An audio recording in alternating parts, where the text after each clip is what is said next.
Yes, it is that time. Once again, the Captain's Cast on a Thursday.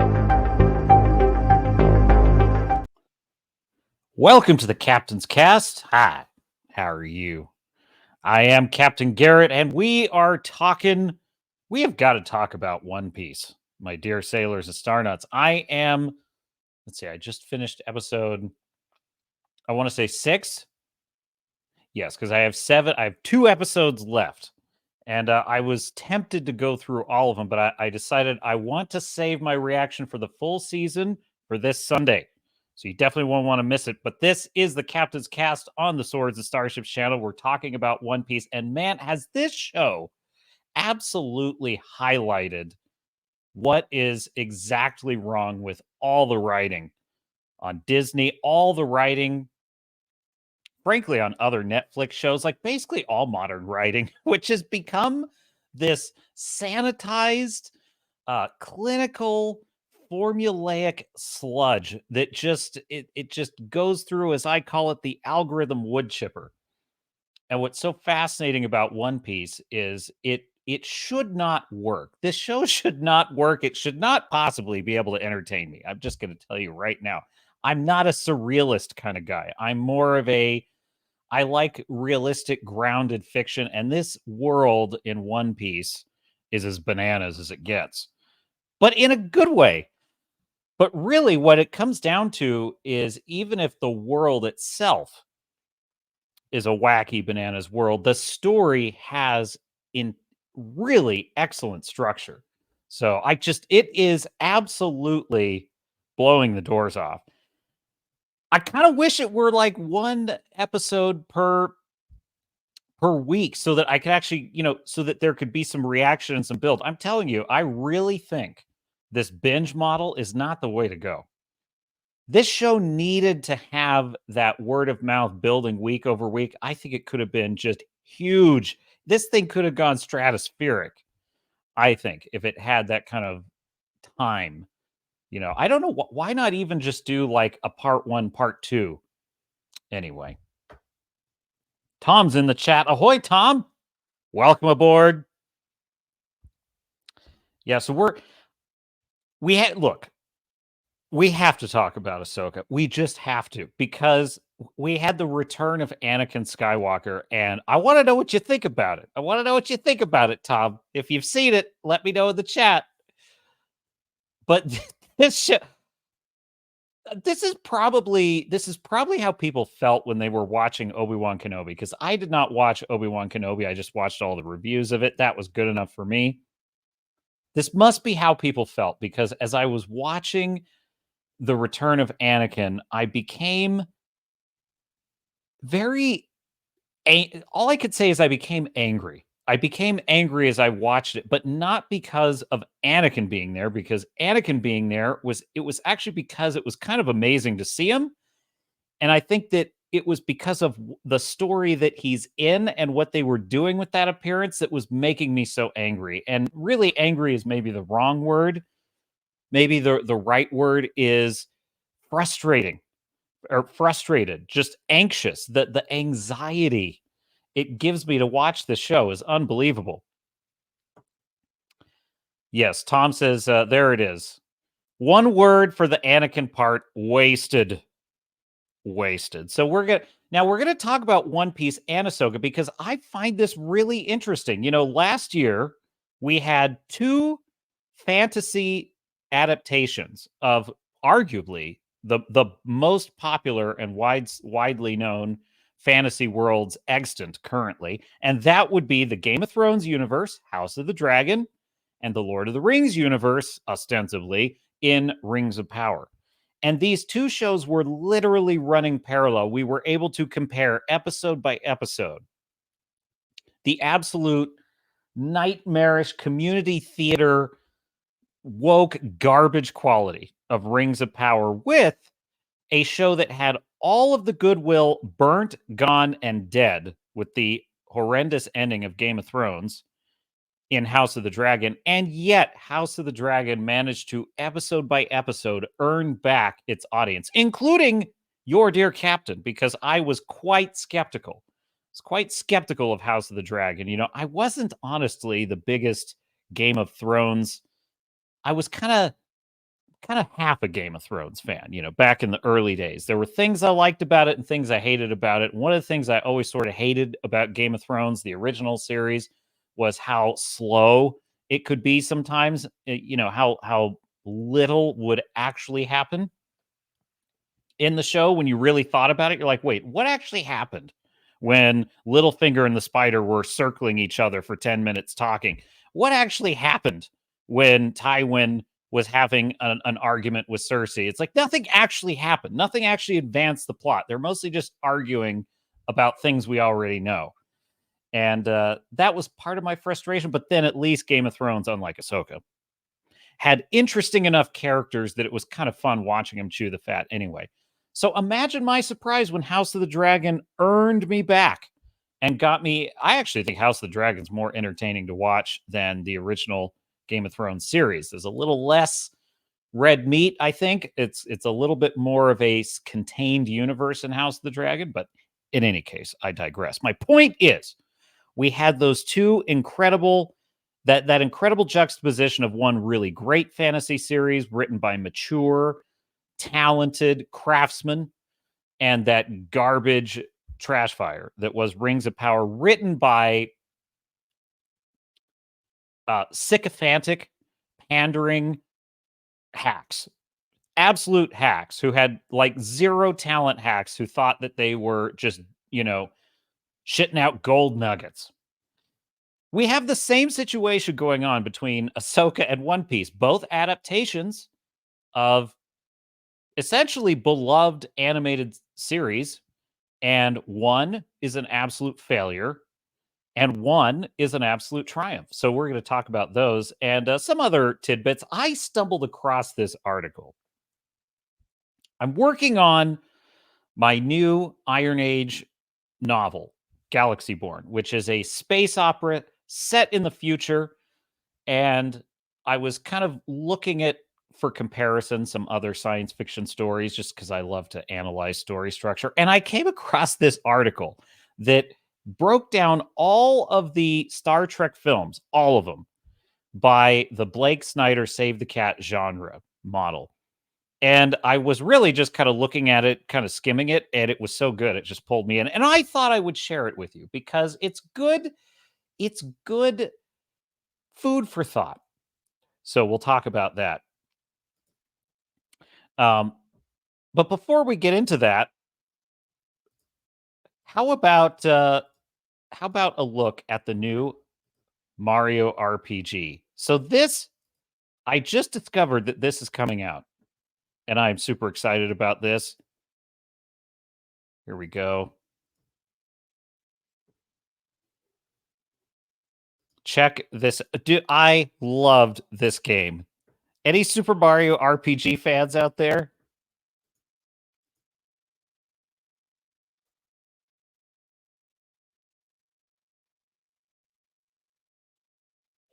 So they're basically it's a total redo. Well, not a total redo. It's basically an updated version. I don't want to play too much of it. I don't want to play the sound too much because they've got the music in there, but they do the combo moves. They brought back the combo moves. Oh, this brings back memories. Dude, I'm telling you right now, this was a Square, I guess Square Enix at the time. Was it still? I think it was still just Square before it became Square Enix. This game was so much fun, and it was like a Final Fantasy story. Like they did Mario, but as a Final Fantasy story. But it still had the feeling of Mario while still introducing these kind of fantasy elements. It was so interesting to see Mario's world reframed as a fantasy world. So this is coming out November 17th. Dude, that is a must-have if you've got a Nintendo Switch, unfortunately. Your captain does not have one, and I must have one. I simply must. But dude, that is going to be such an awesome blast from the past. Dude, Mario RPG. I remember Mallow, as in marshmallow. He's one of my favorite characters. Goes through thinking he's a frog, has this really touching story by the end.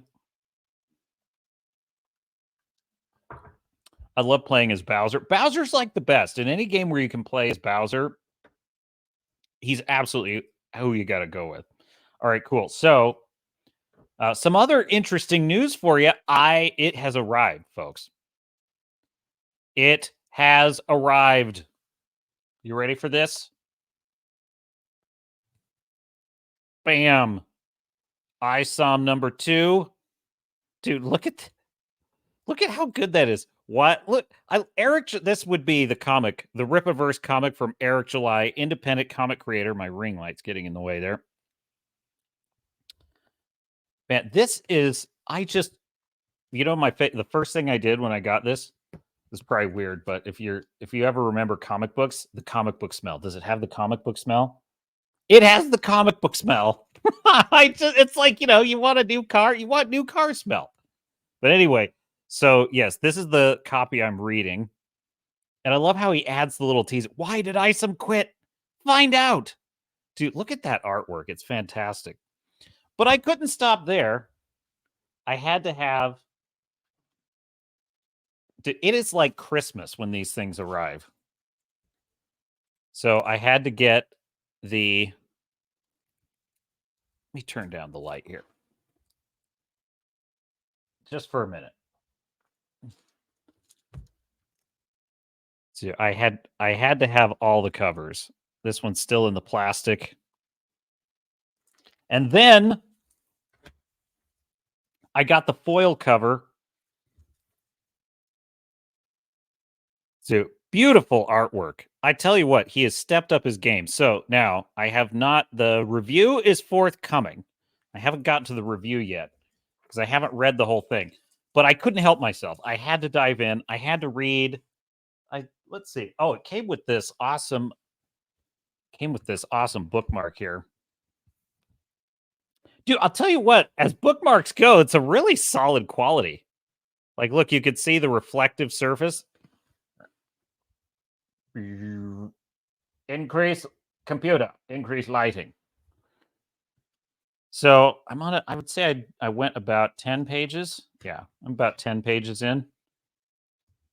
And first 10 pages, he basically goes into the history of why ISOM quit the game. And no spoilers, not going to tell you anything. All I'm going to tell you is the direction that Eric went with this. I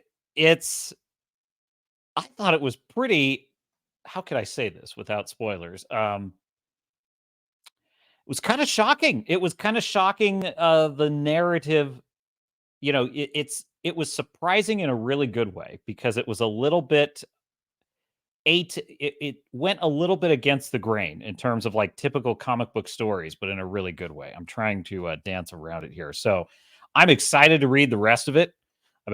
So far, it's a banger opening to the comic book. So hat tip, ISOM number 2, Eric July, the Young Ripper, Captain's Salute, and the Iron Age review on that will be forthcoming.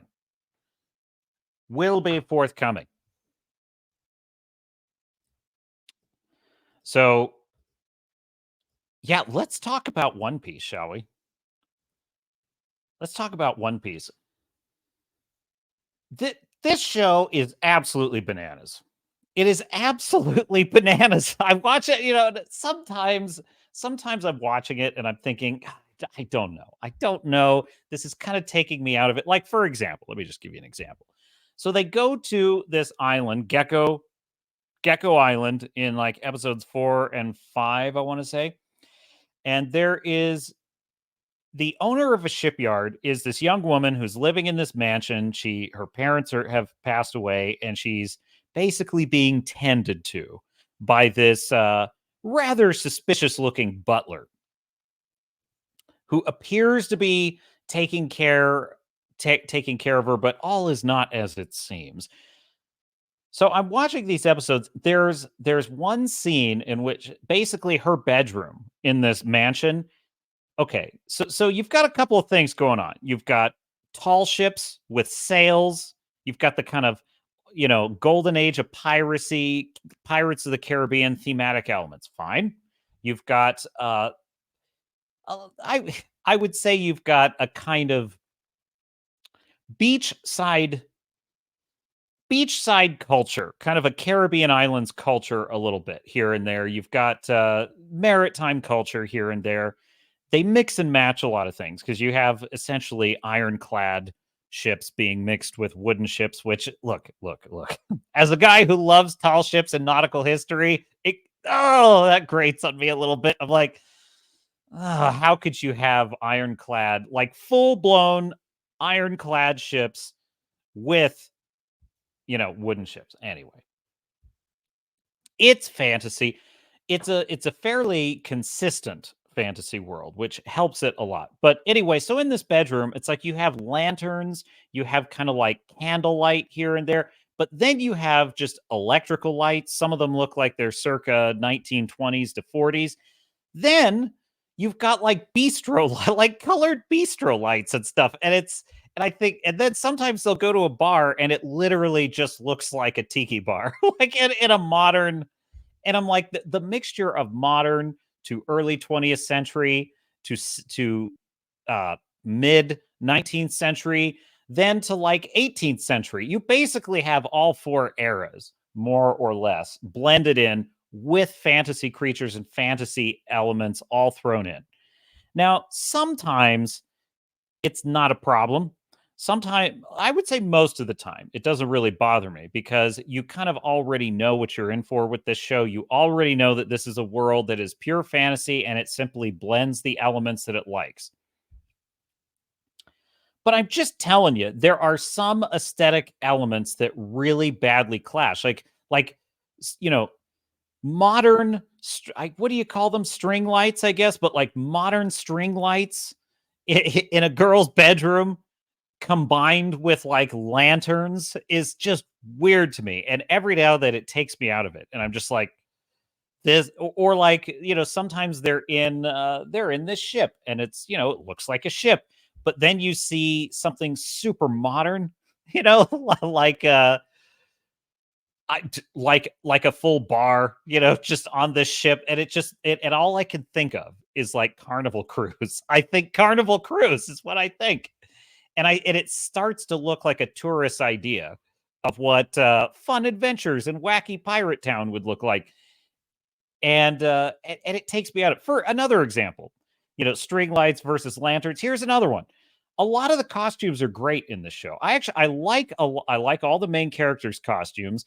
I love the admiral's costume, the Vice Admiral Garp, I think his name is Vice Admiral Garp. I love his costume. Also, fantastic actor playing that role. I like Luffy's costume, etc. The straw hat, that's all cool. A lot of the pirates are. I'll tell you what, all the badass pirates are pretty super cool. We got introduced to, what is it, Hayok? Hayok is the guy with the big sword. I gotta pull it up so I can find that. But anyway, then you have a guy walk out of his house and he's wearing just a freaking polo shirt, and I'm like, oh jeez, like a guy in a freaking polo shirt, and it's like, oh, that's so. It's weird, okay? It's weird, and it really takes me out of it. So that's sort of critique number one. I really struggle with some of the blended aesthetics, and I really do think it highlights for me how important consistency of tone is. Even if you have a wacky world, I feel like there has to be like a common aesthetic that runs through it. And I will say, when the aesthetic is keeping to kind of like maritime stuff and oceanic stuff, it's mostly pretty good. And I don't mind like the crazy fantasy elements of the ships. Like the ships are wacky and they have like crazy figureheads. And I can even kind of forgive like some of the iron and steel being mixed in with the ships. I just think it would be easier to become immersed in it if the world had more consistency to its aesthetic. So that does bother me a little bit. But that being said, what's kind of remarkable about it is the fact that because it's telling this very character driven story and every character's actions are very carefully built on kind of what we know of them and what interests them and what they want and their desires. Damn if the payoffs are not really good in this show. Like I'm kind of amazed at like the things this show gets me to care about that on first glance I'm thinking I don't care about this. Like we show up at, the woman in her mansion, Kaya, that's her name. We show up at Kaya's mansion. She's kind of sickly. And you know what's interesting about this? It seemed a lot like a Mandalorian style fetch quest. It's like, oh, we have to get a ship. So we have to go talk to the owner of the shipyard and get her to give us the ship. And I'm thinking, okay, this is the quest for the episode. Well, it turns into a 2-episode arc that is intensely dramatic. And what's so interesting about it to me is you compare this with like the Jack Black episode of Mandalorian season 3, right? The idea is we need to, if I recall correctly, I only saw it the once, but if I recall correctly, they show up on Jack Black's planet and Lizzo, Jack Black and Lizzo, happily married. They show up on their planet looking to recruit the other Mandalorians. And I believe, yeah, that's basically what it was. They want to recruit the Mandalorians and they just want to talk to them. But Jack Black and Lizzo they hold the keys to the kingdom and say, well, we're not going to tell you where they are. In order to find out where they are, you have to go do a thing for us. And they're like, okay, what do you need us to do? You need to go talk to the Ugnaughts or whatever they are and get them to give us this thing they won't give us. And so off they go to talk to the Ugnaughts. And they talk to the Ugnaughts. And the Ugnaughts are like, well, we're not going to give you that. And it just goes on and on and on. But there's no actual character development or character growth or dramatic tension. I just know that they're doing this to fill watch minutes, right? Contrast that with One Piece, where they show up at this mansion. And at first you're like, okay, they just have to impress her and get the ship. But then you start getting totally pulled into this whole like story that's going on at this mansion of like it looks like she's being poisoned. There's some kind of plot and they have to unravel it. And then meanwhile, there's a bet between Nami and Luffy about, whether he can, well, there's an interesting philosophical difference between them. Nami thinks there's no such thing as a generous rich person. There's no such thing as a good rich person. All they care about is materialism and their wealth. All they care about is greed and keeping things for themselves. And Luffy is kind of much more optimistic and idealistic, and he's arguing with Nami and saying, that's not true. Good people exist everywhere is kind of what he's getting at. And they make this bet. I bet I can get Kaya to give us the ship. No charge. She'll give it to us. And she's all right, fine, you're on. And so because Nami wants to steal the ship, but Luffy doesn't want to steal, which is a pretty funny little character element because they're like, what kind of pirate doesn't want to steal? He's like, I'm a different kind of pirate.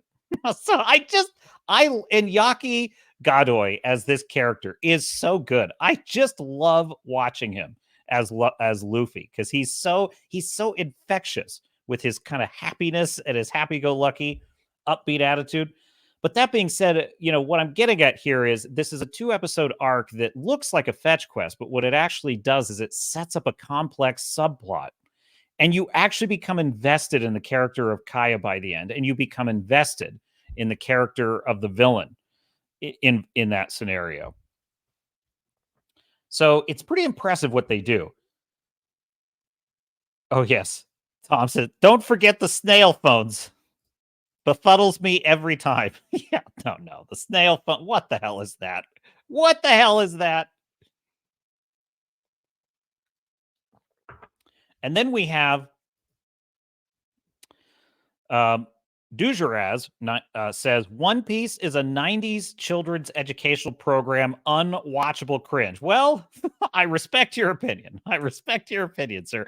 The funny thing is I'm not far off from disagreeing with you. On first glance, I'm like, I don't know about this. What pulled me in is the characters, the character development, and I'll tell you something else. I'm just so tired of dystopia. I'm so tired of the kind of depressing,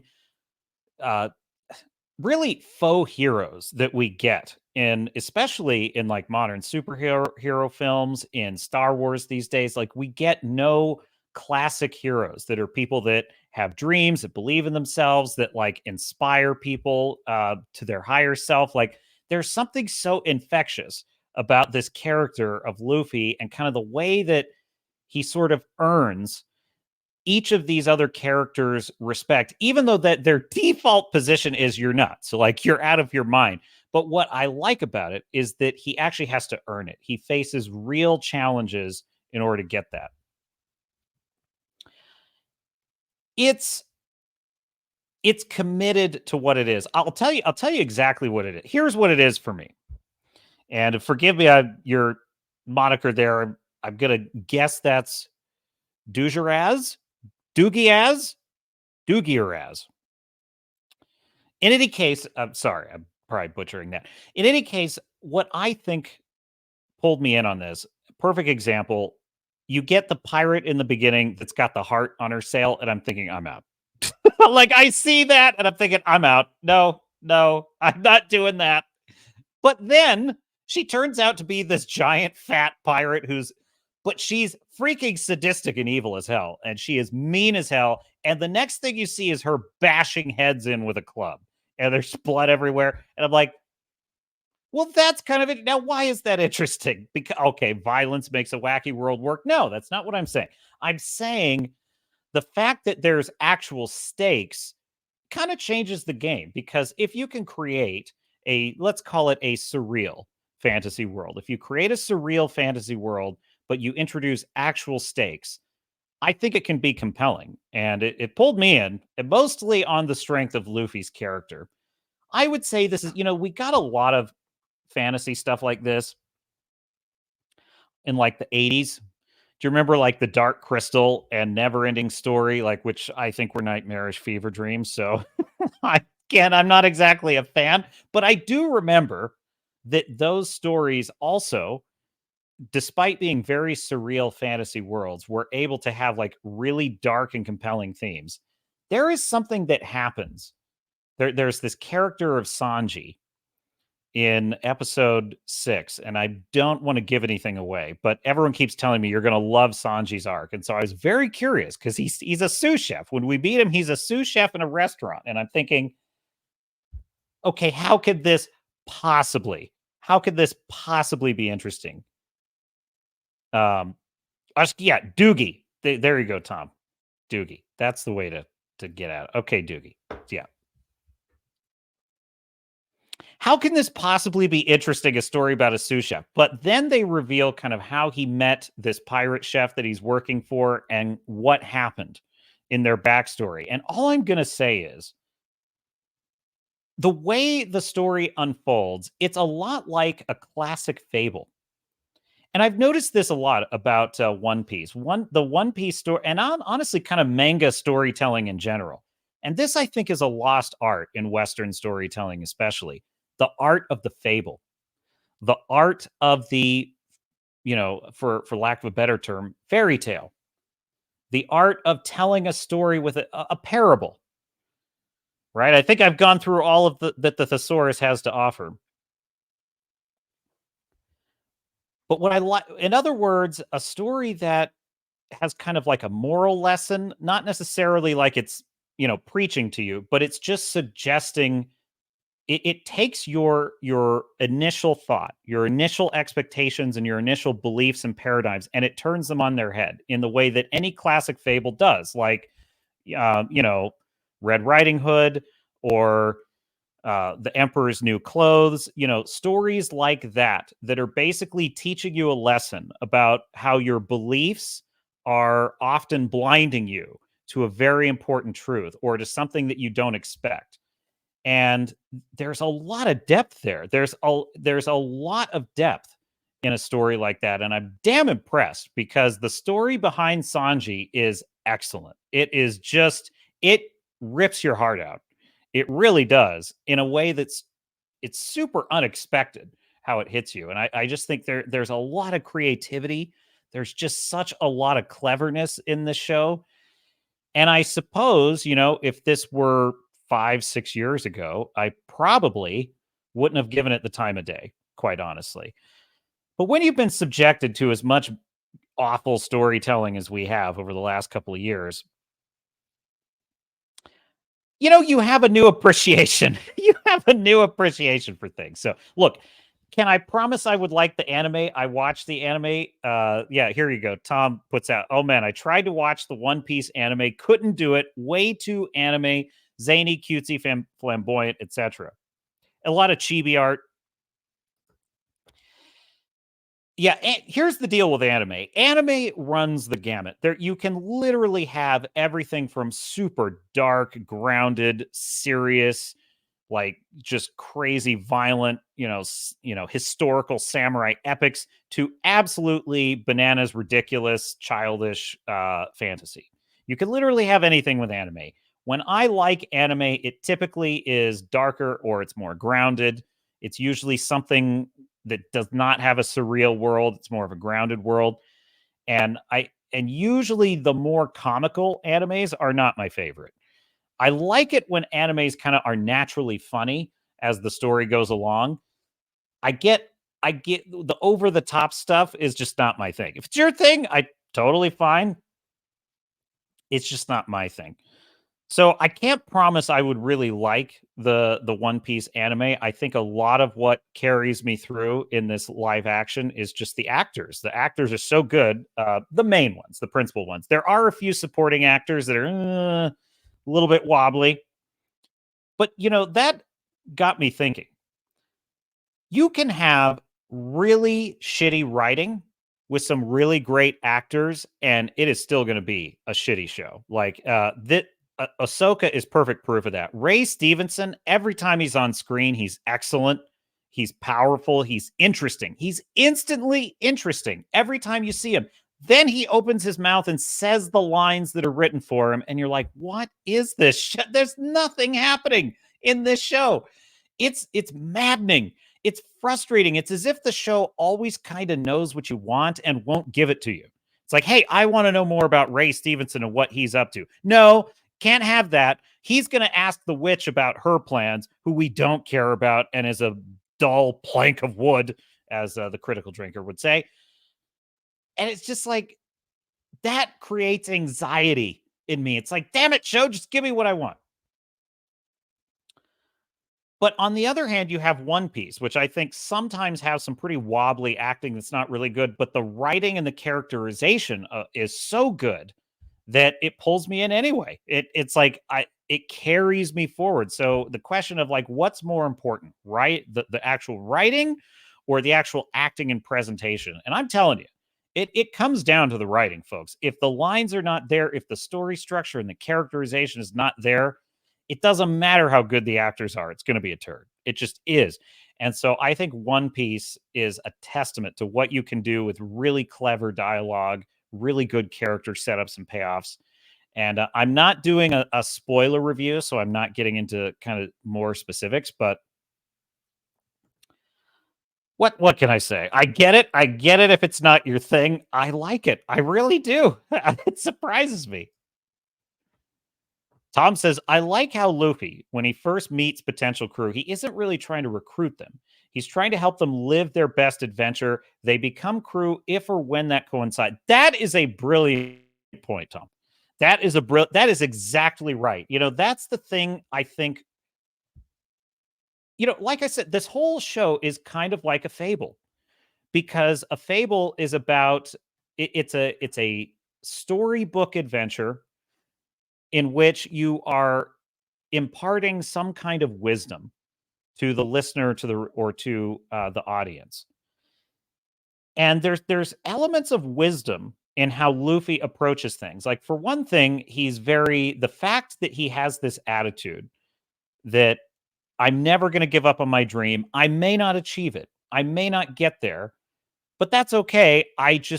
But this is what I'm doing, and it's worth it to me to live my life in this pursuit. And every time he encounters someone else, he's interested in what their dream is. And just by simply taking an interest in them and seeing if there's a way he can help them without expecting any kind of reward in return is what ironically earns people to his side and earns people earns people's respect and belief in him, which is super cool. I really like that element of it, particularly because like there is a great line.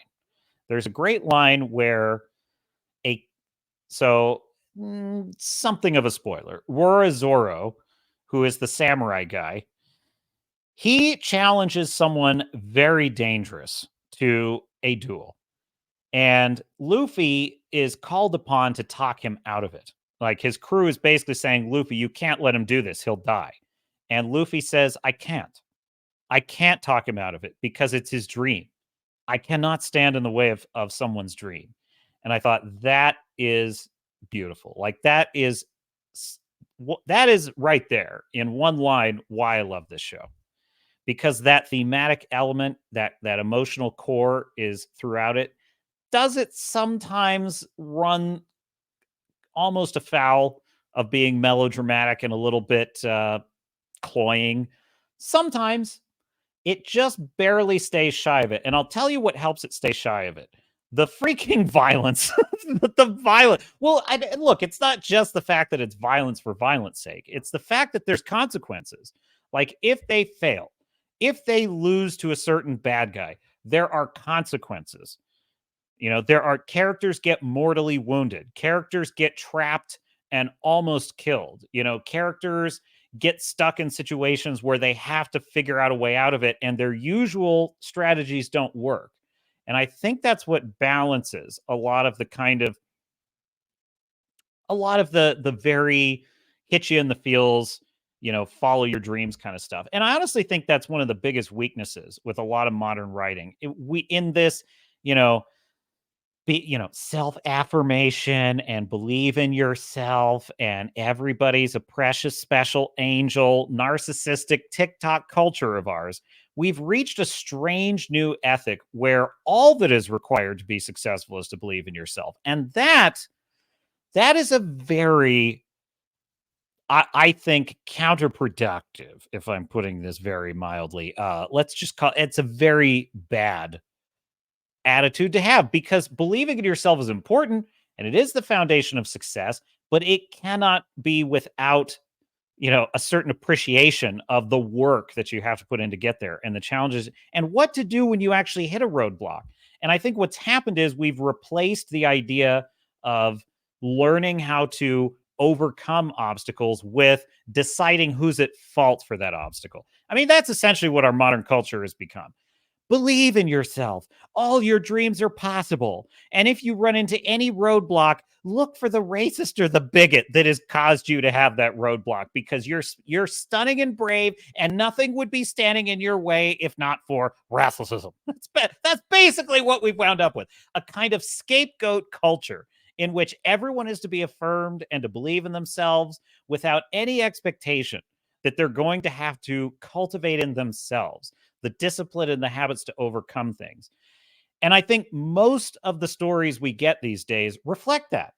Most of the fantasy stories, most of the science fiction, most of the Star Wars garbage that we watch, you know, the plot is specifically designed to affirm the idea that if you believe in yourself and you fail, it's not your fault. And it makes for extremely weak storytelling and extremely boring plots. And I think what charms me a great deal about One Piece is it is absolutely bananas over the top. Luffy is ridiculous. His claims are ridiculous, but then his claims are tested and he earns his way to the other side. So, really great stuff. Tom says, totally subverted my expectation when he didn't recruit the kid with glasses who wanted to be a Marine. He would rather make him an enemy than take him on an inauthentic path. Yeah, that would be Kobe. That would be Kobe, the nerdy kid with the glasses. And that also is an extremely interesting arc. I got to tell you, the actor, the kid who plays Kobe is... There's a thing with young people these days. They all slouch. And all I can think of is like, you're going to have bad osteoporosis when you get old. Like, I just can't help but think about it. Why do we, I think there was something to be said for teaching kids to stand up straight. It's like there's this kind of thing that everybody does now where they hunch. And it's probably this. It's probably This is what's causing it. Uh, but that, and then also the fact that Kobe, just the actor, there's a thing that kind of Gen Z actors have, which is, I don't know what, there's an uncanny valley. You can almost hear the timidity in his acting ability. That's the only way I can describe it. There's a kind of timidity to him, and I just don't think he's super talented. So that kind of takes me out of it. Make sure the stream's looking good over on Rumble, and it is. Very good. Yes, reminder, we are live on Rumble, X, and YouTube. So please do like and subscribe. You're watching the Captain's Cast on the Swords and Starships Channel with your host, Captain Garrett. That would be me. And we are talking about One Piece. So Kobe, at first, is a very uninteresting character to me. He's this very, skinny, kind of frail character played by an actor whose performance is uneven at best. But then he winds up as this Marine who's now in opposition to Luffy, which I think is kind of interesting. He started out sort of his friend, and it kind of is his friend even now, but he's forced to be on an opposite side of his friend. And now he winds up serving on the ship. And I actually quite like the fact that Luffy and the Vice Admiral kind of have this mentor-mentee relationship, and it actually fits with some real military doctrine, which is learning how the world works, learning how, the ideals that the Marines stand for. They don't always live up to exactly those ideals, and sometimes they've got to like play ball with bad guys to get what they want done. There's a really like mature and grounded conversation when Kobe confronts the Vice Admiral about, hey, I heard that we're working with some shady characters to catch the pirates. Like, that's against our morals. That's against our ethics. And the Admiral does not like immediately react with this over the top anger, nor does he lie about it. He just sits him down and says, sit down, son. And he just has this conversation where he explains, look, you know a lot about tying knots and working the rigging, but you got a lot to learn about how the world works, is kind of the message. And he explains, the reality is we got to bend the rules sometimes to win, and we keep the seas safe, and this is the price. And the question you have to ask yourself is, can you live with that? Can you live with that price? And I just thought, damn, this is actually like a captain crew kind of relationship where lessons have to be learned, hard realities have to be faced. The idea of duty and having to live up to one's duty. Now, how can that exist in a world with snail phones? I don't know. How can that exist in a world with snail phones? For God's sake. I have no explanation for how this works. I have no explanation for why this works, for why this is, frankly. But I have to say, at least say one thing for Japanese manga writers: say they have creativity. Truly, they do. One brilliant aspect of One Piece is, I was watching Mahler on the real BBC. I was watching Mahler on the real BBC, and he points out that what makes this world instantly relatable is it just starts with a very simple hook. A very simple hook, which is there is this world, it's a water world. There are these pirates, they're on the decline, they're basically beaten. But then one pirate, as his dying words, reveals that there is a massive treasure hidden somewhere called the One Piece. And now it reignites all the pirates, and all the pirates want to get it. Bam, you're off to the races. And how powerful that is for setting up a world. Tom says the slouching may be a reflection of the character's lack of confidence. That's true. But I would say this is where I say that the performance is lacking with Kobe, because I can't tell whether it's the actor or the character that is slouching. And that would not happen. If he were a really good actor and I wasn't kind of aware of the fact that he was acting, then I wouldn't think of that. I just wouldn't consider it. But I get this sense from him that like he's not a confident character, but he's probably not also acting a very he's not doing a very good job of acting an unconfident character. So I found kind of an interesting article on this subject. So the creator of this, of course, is Ikaro Oda. Hopefully I'm pronouncing that correct. And I came across this article from Bounding Into Comics.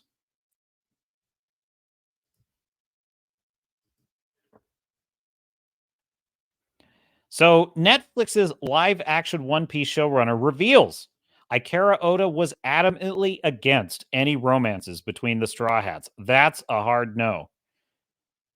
In directly responding to the obsessive hopes of series shippers far and wide, Netflix's live-action One Piece co-showrunner has revealed that one of the series creator, Ikaro Oda's core demands for the adaptation was that there be absolutely no romance between the members of the Straw Hat crew. Now, I haven't seen the anime and I haven't read the manga. So I'm curious whether this is because it conforms or not. So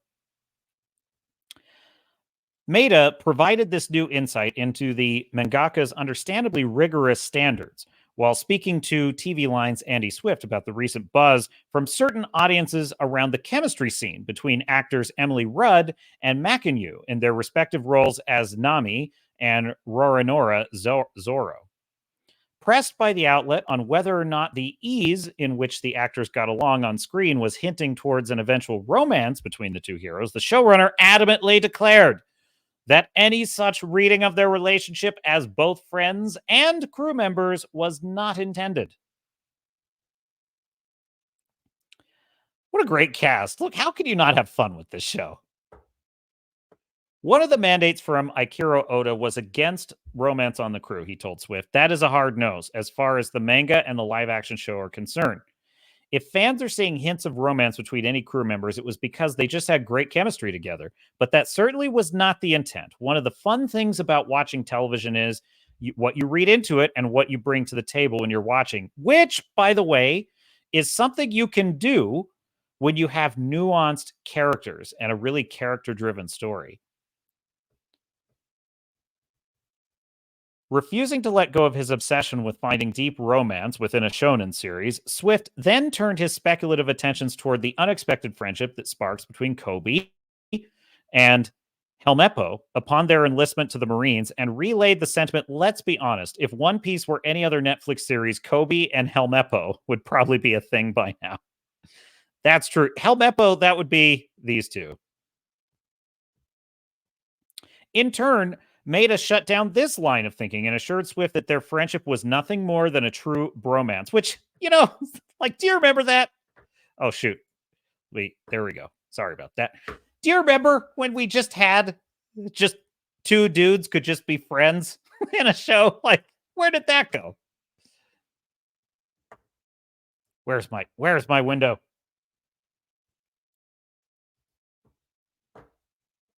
I wanted Kobe to have a relationship that grew and changed as they went along, becoming unlikely allies after being hardened enemies at the beginning. I got to tell you, that is also one of the more surprising and delightful developments in the story because, this is a weird thing that's happened in a lot of these modern shows. They're not capable of telling character arcs that are truly surprising.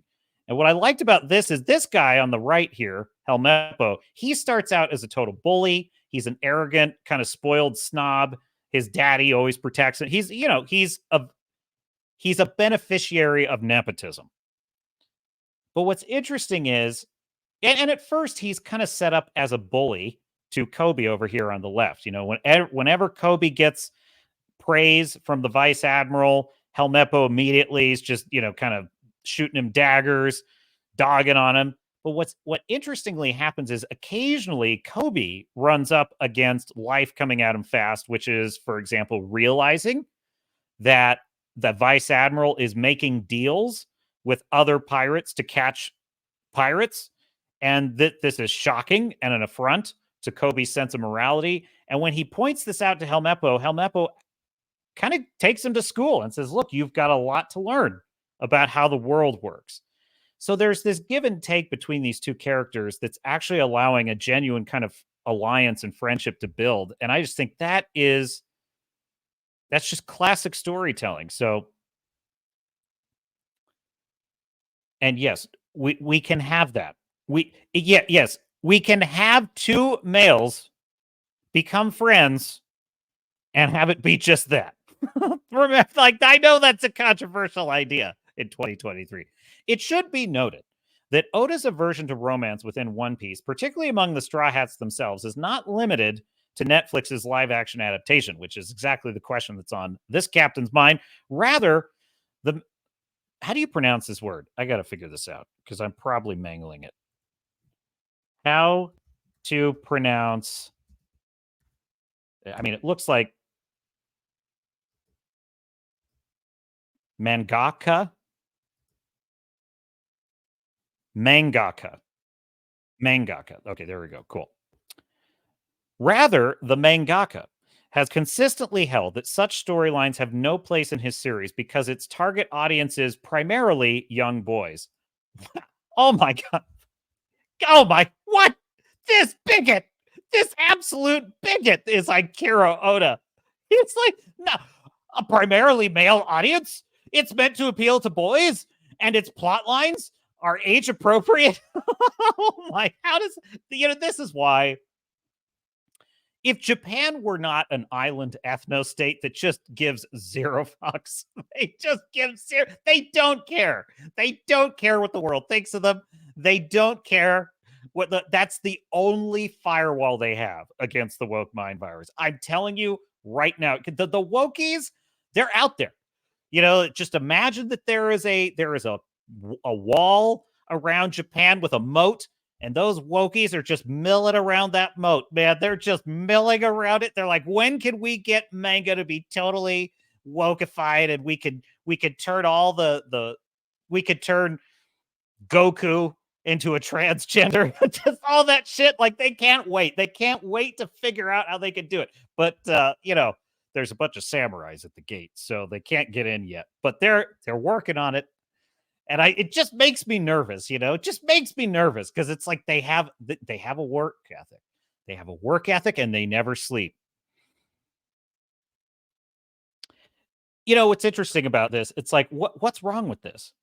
What is wrong with just saying, hey, this is a manga, it's for young boys, it's not really appropriate, which, explains why, as Doogie points out, One Piece is a 90s children's educational program. Well, look, you're not wrong.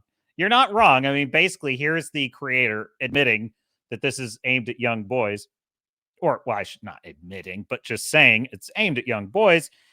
And so he's keeping the plot lines age appropriate. Imagine that. Japan is officially a much more morally grounded society than the United States.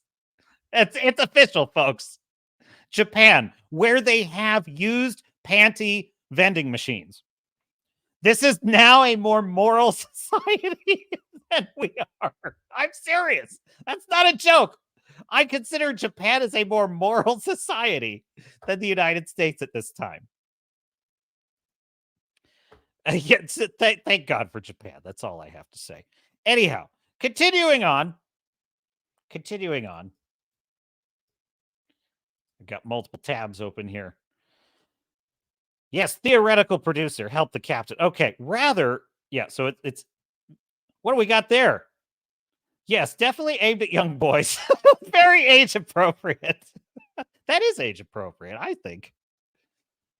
Asked by a fan during Jump Fest of 2009, what does Nami like in a romantic sense? The mangaka asserted, in a romantic sense, I don't think there will be any romance among that crew. Nami probably sees all the good aspects, qualities of those guys, but One Piece isn't a romance. Maybe a lot of girl readers will ask this kind of question. He then bluntly observed, boys are not interested at all. One Piece is basically a shonen manga for boys, so romance isn't depicted. That's very interesting. That's like, there's another principle at work here, which is simply knowing your audience. Just knowing your audience and knowing what they want, knowing what's appropriate to that audience, and just going for it. This is the thing that's so bizarre about the diversity and equity and inclusion movement is it's really a movement about homogenizing everything. It's a movement about deliberately erasing anywhere in the society where there is natural separation or natural heterogeneousness, if that's a word. Help me out with that, Tom. What is the appropriate conjugation there? But my point is that this is what happens when a doctrinal, dogmatic belief system, which is exactly why it is a mind virus, why it's such a it's a movement of madness. Wokeism is because it starts out from the premise of like, oh, there are injustices in society. There are people who are being treated unfairly. That is, by the way, my most charitable analysis of where this ideology originates, because I do think there are a lot of people that wind up in the woke cult who are well intentioned. They're well meaning people, they're compassionate, and they're just buying into what I think has turned into a movement of just madness, right? And if it starts out from the premise that there's injustice in society and discrimination and that's bad and we should stop that, okay, fine.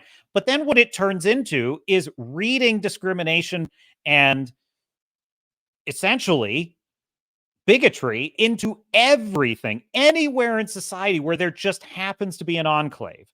We have to immediately investigate, why is that an enclave? Why is that not a homogenous society with multiple cultures all blended together? And it's bizarre. It's a weird way of looking at the world because it ignores the very real truth that there are natural separations in society, not enforced, not state sponsored, not based on bigotry, just natural separations. And here is a perfect example of this. This is a guy who's saying, this manga, this genre is for this audience. This audience likes this kind of thing. In no way is he saying there shouldn't be other mangas where there is romance. In no way is he saying that there isn't an audience out there who would want to see romance. He's just saying it's just not my audience. That's okay. That's fine. You can have multiple audiences. So I appreciate that observation. We'll just leave it there. There you go. Hat tip Japan. Please, Japan, don't ever stop being Japan. Please, Japan, I'm begging you. You've got to hold out. You keep that moat.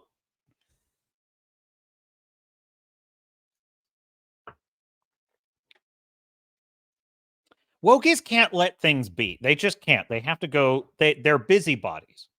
They're the equivalent of the snoopy neighbor who's involving themselves in everyone else's affairs, and that's why it's a terminal illness. It really is. Heterogeneity. I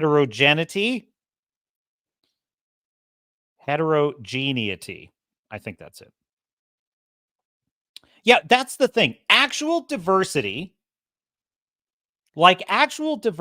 means there are different things. Means there are lines of separation. So the weird thing about the diversity movement is that it requires that everything become homogenous. It enforces sameness on everything, which is a very strange way of looking at art and culture. And it's what started out as, oh, we're going to go over here and stop something we think is bad. And then it's finding that bad thing everywhere you look. It's a paranoid movement. That's really what it is. So, hat tip One Piece. And the other thing too about One Piece, it is absolutely crushing it, folks. Absolutely. Now, I will deliver this news with a slight grain of salt. We all know that these companies, they tell us what they decide they're going to tell us. However, I think there's some important things. I think we can glean some important information from this. So, this from Bounding Into Comics, live action One Piece tops Netflix's top 10 charts with a booming 140 million hours viewed. Now, this is self-reported data, I'm inclined to take this as a pretty positive sign. Actually, I'll be really interested to see what the Samba numbers are. But in any case, I take this as a pretty positive sign because of a couple of things. Number one, I don't think they would be talking about it if this weren't doing well. But number two, they've also self-reported on previous shows, and let's see if I can find it here. Yeah, so for comparison, when the live action Cowboy Bebop dropped its first season for the week of November 15th to November 21st, the show only racked up 21.6 million hours viewed globally. So we're talking 21.6 million hours is what they reported for Cowboy Bebop. Then in the second week it brought in 36 million. By its third week it had fallen to 15 million. The Witcher season 3, let's see, saw subscribers view the season for 73 million hours in its first week. Then it debuted in June. It did about 15 point.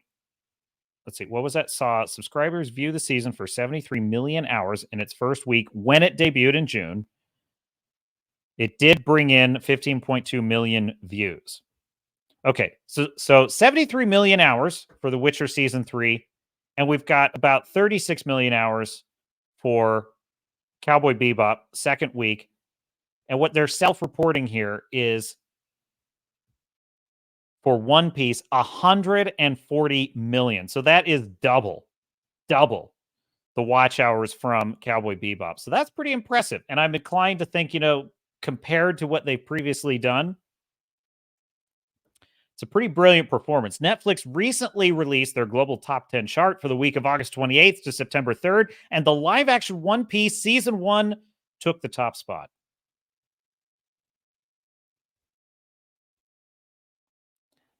We need to reward good things. I would say that if One Piece ain't your thing, I totally get it. And I won't argue with you.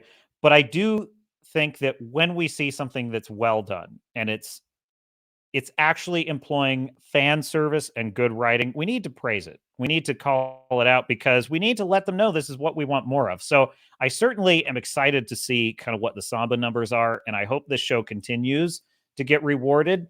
I do think, the biggest problem is the binge model. I just think that in a couple of weeks, nobody's going to be talking about this anymore. They just don't have staying power, these shows. The other thing, it's like for this channel, I was kind of pacing myself watching the shows, and I'm thinking, I'm going to watch like an episode a week or one or two episodes a week and try and really like just because it's a good show. I'm like, I'm going to enjoy this while it lasts. And unfortunately, it's like everyone's like, oh, yeah, I watched all 8 episodes and this is what I think. I'm like, all right, well, I guess I got to watch all 8 episodes and just give you what I think, which is kind of disappointing because I like being able to build some of that suspense. And also, I'm watching Ahsoka. So when I finish these next 2 episodes, which I'll probably watch tonight, it's gonna rob me of a palate cleanser. I'll have, I do have Stargate SG1. I can keep watching Stargate SG1. Mahler had some thoughts on the show, which I thought were typically delightful and spot on. How about we do a little Mahler reaction? Hat tip, real BBC as versus heels versus babyface. Let me know if the volume is super low on the playback here. I'll see if there's anything I can do. Oh, wait. Hang on a second. We go back.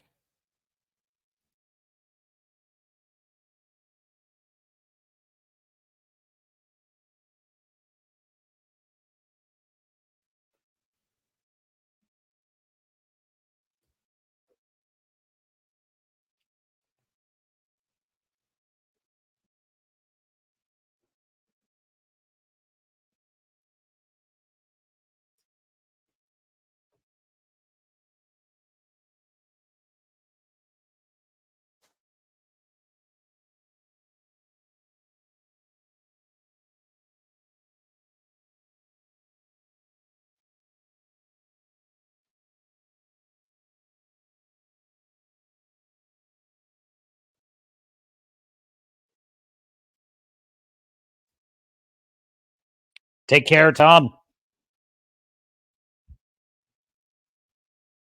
No volume? Okay.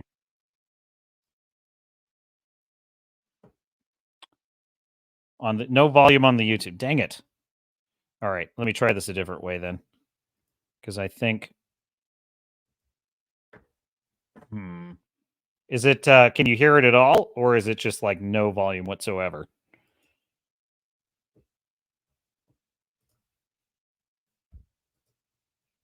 Let me see if I can pull it up in another tab, because it might just not be sharing the audio. Yeah, you can hear me.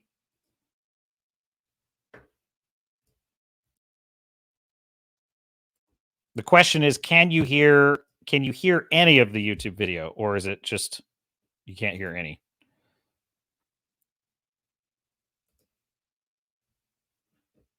All right, let me check let me do it this way. Do a new share. Share screen. Share at audio. Bam. Okay. No, thank you, Chaotic. Appreciate that. No YouTube audio. Okay, let me know now. Because much like Boba Fett, Kenobi, and all the Marvel shows, they break from all tradition that I've known that structurally works for TV shows. We've talked about this many times. It feels like it's being made by people who don't understand TV and how it works. As someone who's consumed a unhealthy amount of TV over my time, and talked with you guys about plenty of our favorites, there's just like a bit of a code. And the core thing that I think the three of us kind of agree on, at least, is that you want to make sure you understand your characters early on. Yes. And the more differences they have between each other, the more they can bounce off, and then you throw events at them to make them deal with it. How are they going to deal with it? And so, my big issues with Ahsoka, much like all the rest, is just like, where is my dialogue that tells me what these people want? Hello? I don't know who these people are, for fuck's sake. And now I switch on all One Piece, and I hear Ian McShane introducing this world to me, and I'm like, yes, nice. We love that. Yep. And then there's a little thing in the world called a hook. Now, I love the hook for this show is the intro is as blatant as it can get. They're basically like, there's a king of pirates dude who's got a shit ton of treasure. He's being executed. And so where's his treasure? It's out there. Go get it. And the whole crowd fucking panic and run. And I was just like, okay. It's like, it's a matter. I'll tell you, a lot of shows have exactly 5 minutes to grab me. I'm going to tell you right now, there's a lot of shows I put on. I do not mind turning something off after 5 minutes and be like, nope. And frankly, that's where I was at with Star Wars before I started doing this channel regularly. I'd be like 5 minutes in, I'm like, screw it. Yeah, I tried watching Thor: Love and Thunder. I want to see the car crash. I thought, okay, I start watching it. I get in 10 minutes. I can't take that movie. That movie is... like the whole scene with him fighting with the Guardians of the Galaxy is absolute cringe, because there's no stakes. It's purely just chewing up the scenery for laughs, basically. And I'm like, you're not taking this world sincerely anymore. And Mahler has a great point on that coming up. But he's so right about that the hook is what sold me on watching more of One Piece, because I was very skeptical. It's not my type of genre. It's not my type of thing. But that hook was so good that I was like, all right, I at least I get where we're going here. And there's promise there. There's potential there. And it's amazing how much work that does for the story. Mad world, or a fucking rat race, just like sort of a situation. And I was just like, that's an interesting start. Sure. Yeah. And he's just laughing. He's just laughing away, even when he's been...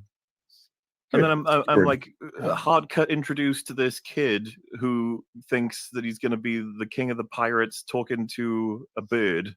So I was like, and sort of just explaining how he's uber confident. He's not going to get hit down by anything in life, even his literal boat sinking beneath his feet. Like, I'm just like, okay. And then I look at the timer. I'm like, 5 minutes in. And I've got all of this. Okay. Exactly. 5 minutes. 5 minutes. The setup was very succinct. And yeah. Of course, you get everybody is the second they're introduced, you get several lines that give you a sense of who they are straight away.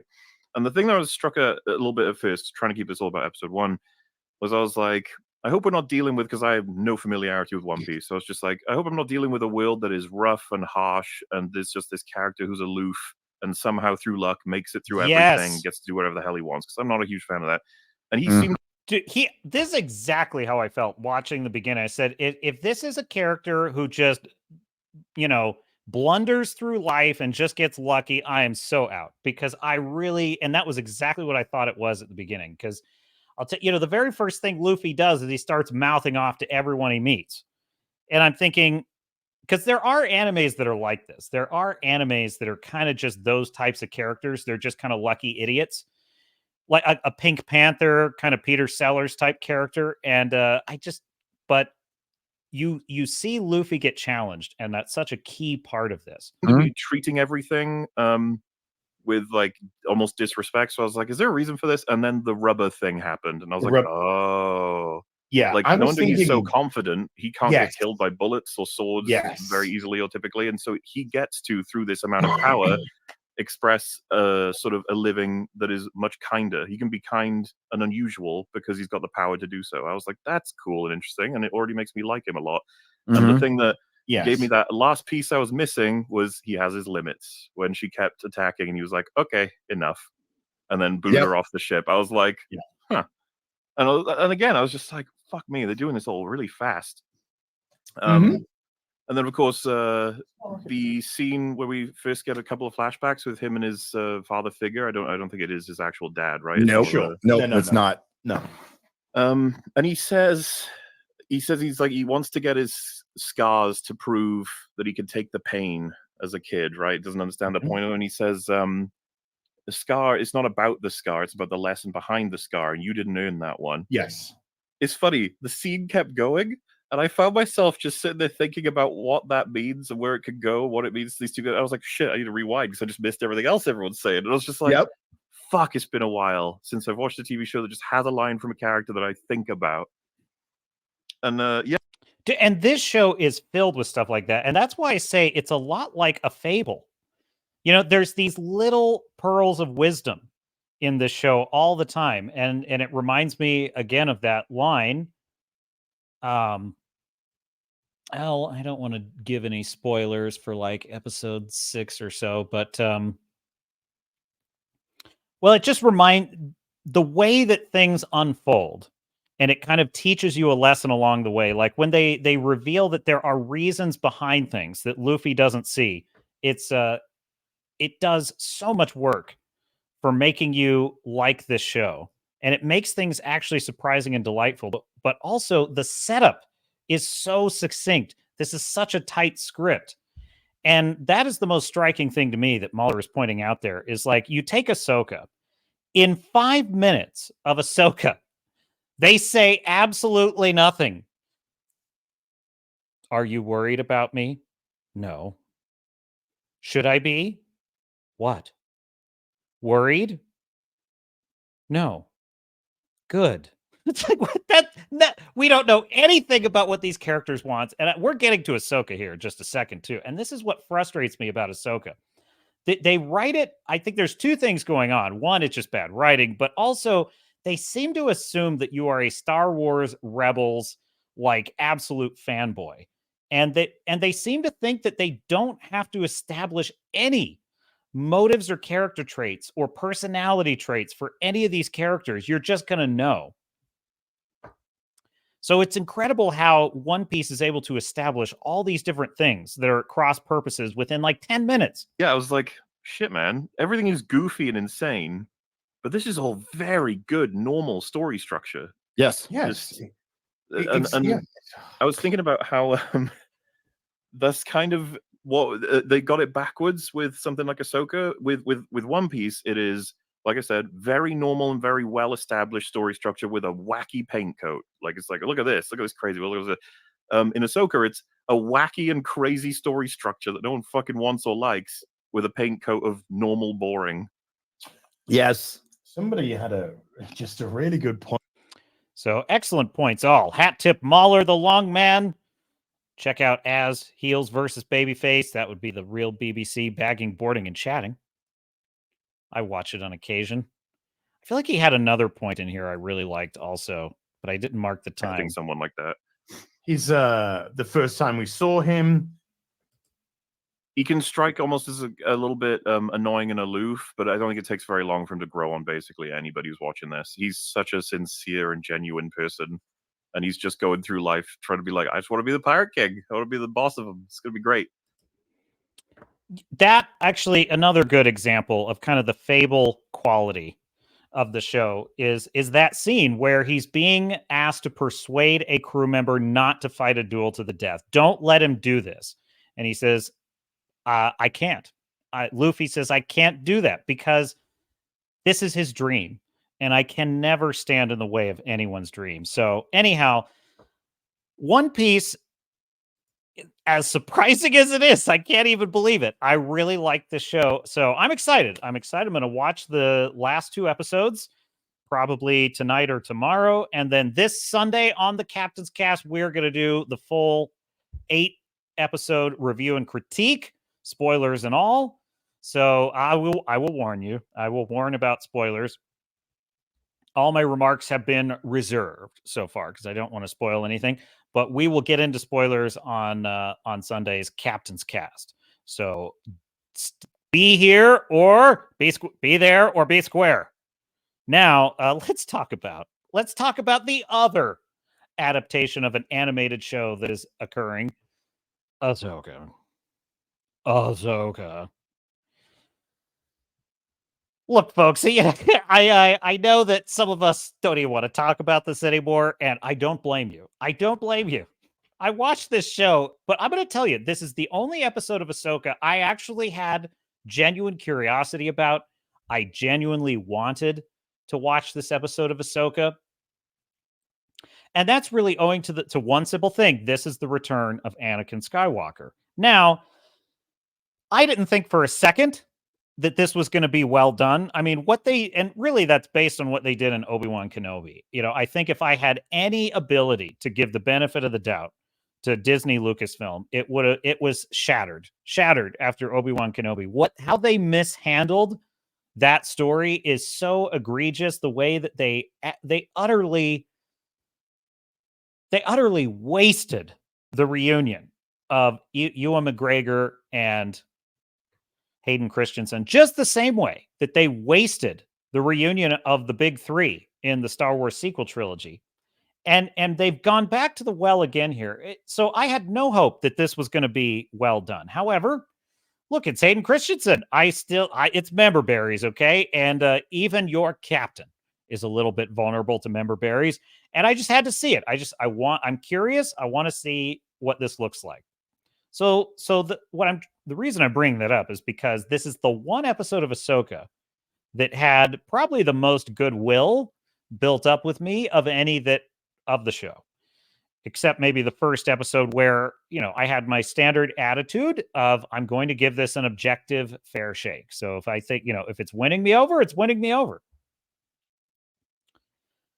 So we begin. Allow me to set the scene. So it starts out with, we have spoiler alert for Ahsoka, by the way. Spoiler alert. I'm going to spoil the shit out of everything. So you have been warned. We start out on this planet. What's the name of it? Who cares? I don't remember. Also, you notice this trope lately? Red trees. Why is every alien planet red trees now? We're getting very at the bottom of the barrel with ideas here. But anyhow, this image perfectly encapsulates how boring this show is. We land on the planet. Hera comes out of her craft. She's investigating the Stonehenge where Ahsoka has disappeared, and it's another long scene of walking. And then this is the scene. Let's remember a couple of things. She has just tried to stop the hyperspace ring that the Sith Witch and the Jedi not Jedi are on. And in its escape, it has destroyed like 3 of her X-Wings. So she's literally lost. Like 3 of her pilots are dead because of her bad leadership, leading them head on into this thing, having no idea what she was going to do with it. She's like a dog chasing a car. And that she's having a leisurely stroll here. Her son comes out on this planet and says, "Hey, Mom, can I come out?" I'm like, oh, no. Yeah, I guess so. I guess it's okay as long as you stay behind Chopper. I'm thinking there were Sith here, lady. There were Sith here like 5 minutes ago. What are you doing? Oh, this show is so cringe. Anyway, then the kid has. Then we get to the big reveal. Anakin shows up, and they're in the world between worlds. Now, I've watched all of Rebels. I've watched all of Clone Wars, and I vaguely remember the world between worlds. It's like I have, but it's been so long that a lot of this I just don't remember. And I'm thinking, I don't remember how this world works. I don't know anything about it. Is this an afterlife? And I kind of vaguely remember it was some kind of like Jedi Force realm. But imagine that you're someone who's never watched these shows. How would you even know? So we show up in this place, and with some pretty good de-aging work this time with Hayden Christensen, was he de-aged? I think he had to have been for this scene. But in any case,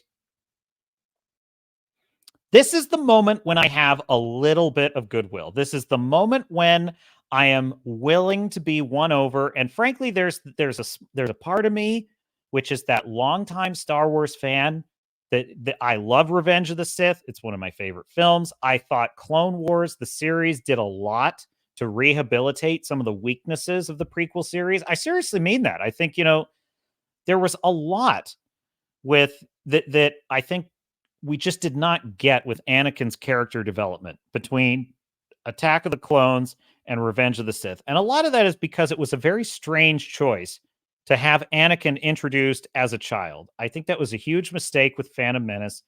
If you've ever read the article, the description of Star Wars Machete Order, which I think is the best way to watch the original 6, you basically discard Phantom Menace as a kind of anthology film because it doesn't really actually matter.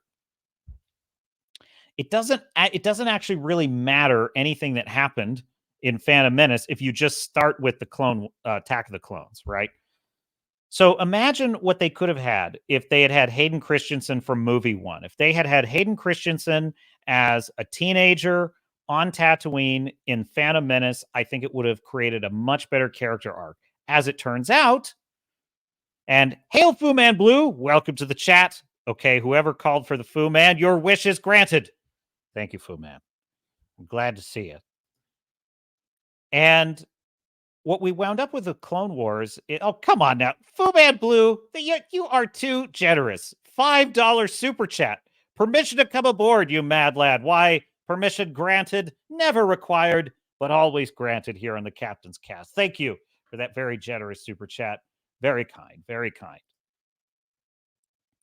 You're too generous, sir. Too generous. Now, Clone Wars did a lot to show us the heroic Anakin. I always felt the mistake of the prequels was, we meet Anakin Skywalker in Attack of the Clones. He's practically boiling over with rage from minute 1. Minute 1, he's like rebelling against Obi-Wan Kenobi. He's going off to murder the Sand People. He's just full of Darth Vader energy from minute 1. And I always thought this actually really undermines the story for Empire Strikes Back and Return of the Jedi. I think because the whole idea behind Luke Skywalker's journey was Luke being well-meaning and wanting to save the galaxy, but running the risk of falling to the dark side.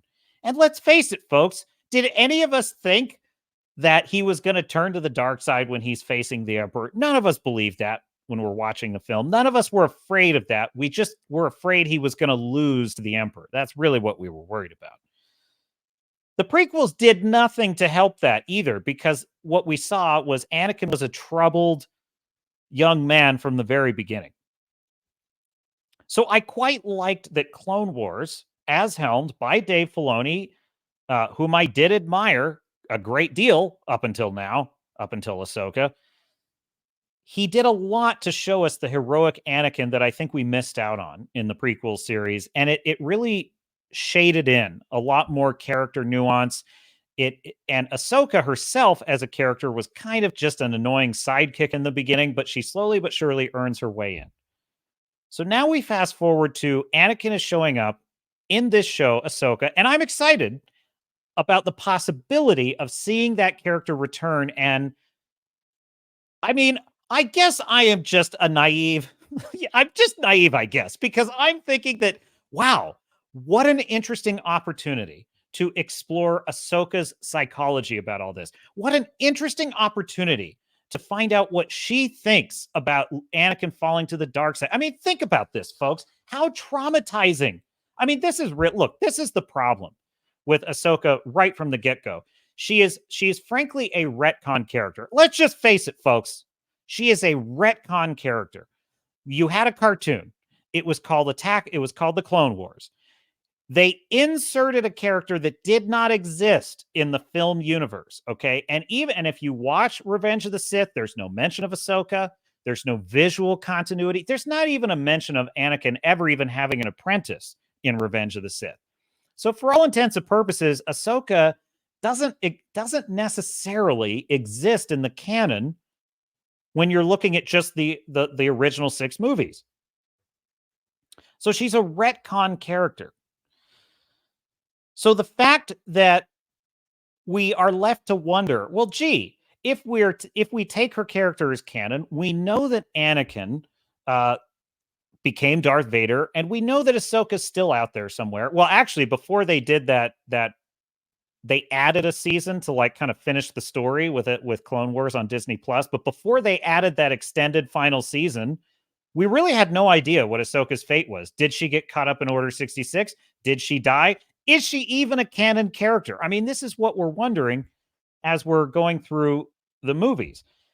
If she survived, and if she is a canon character, what does she think about Anakin being Darth Vader? Like, how horrifying would that be? How terrifying? And I'm going to tell you something. Star Wars Rebels kind of already covered it. I actually think the run of episodes in Rebels where she confronts Vader, which they totally ripped off in Obi-Wan, where she has that awesome fight with Darth Vader and cuts off half of his helmet and you just see half of his face. That was excellent.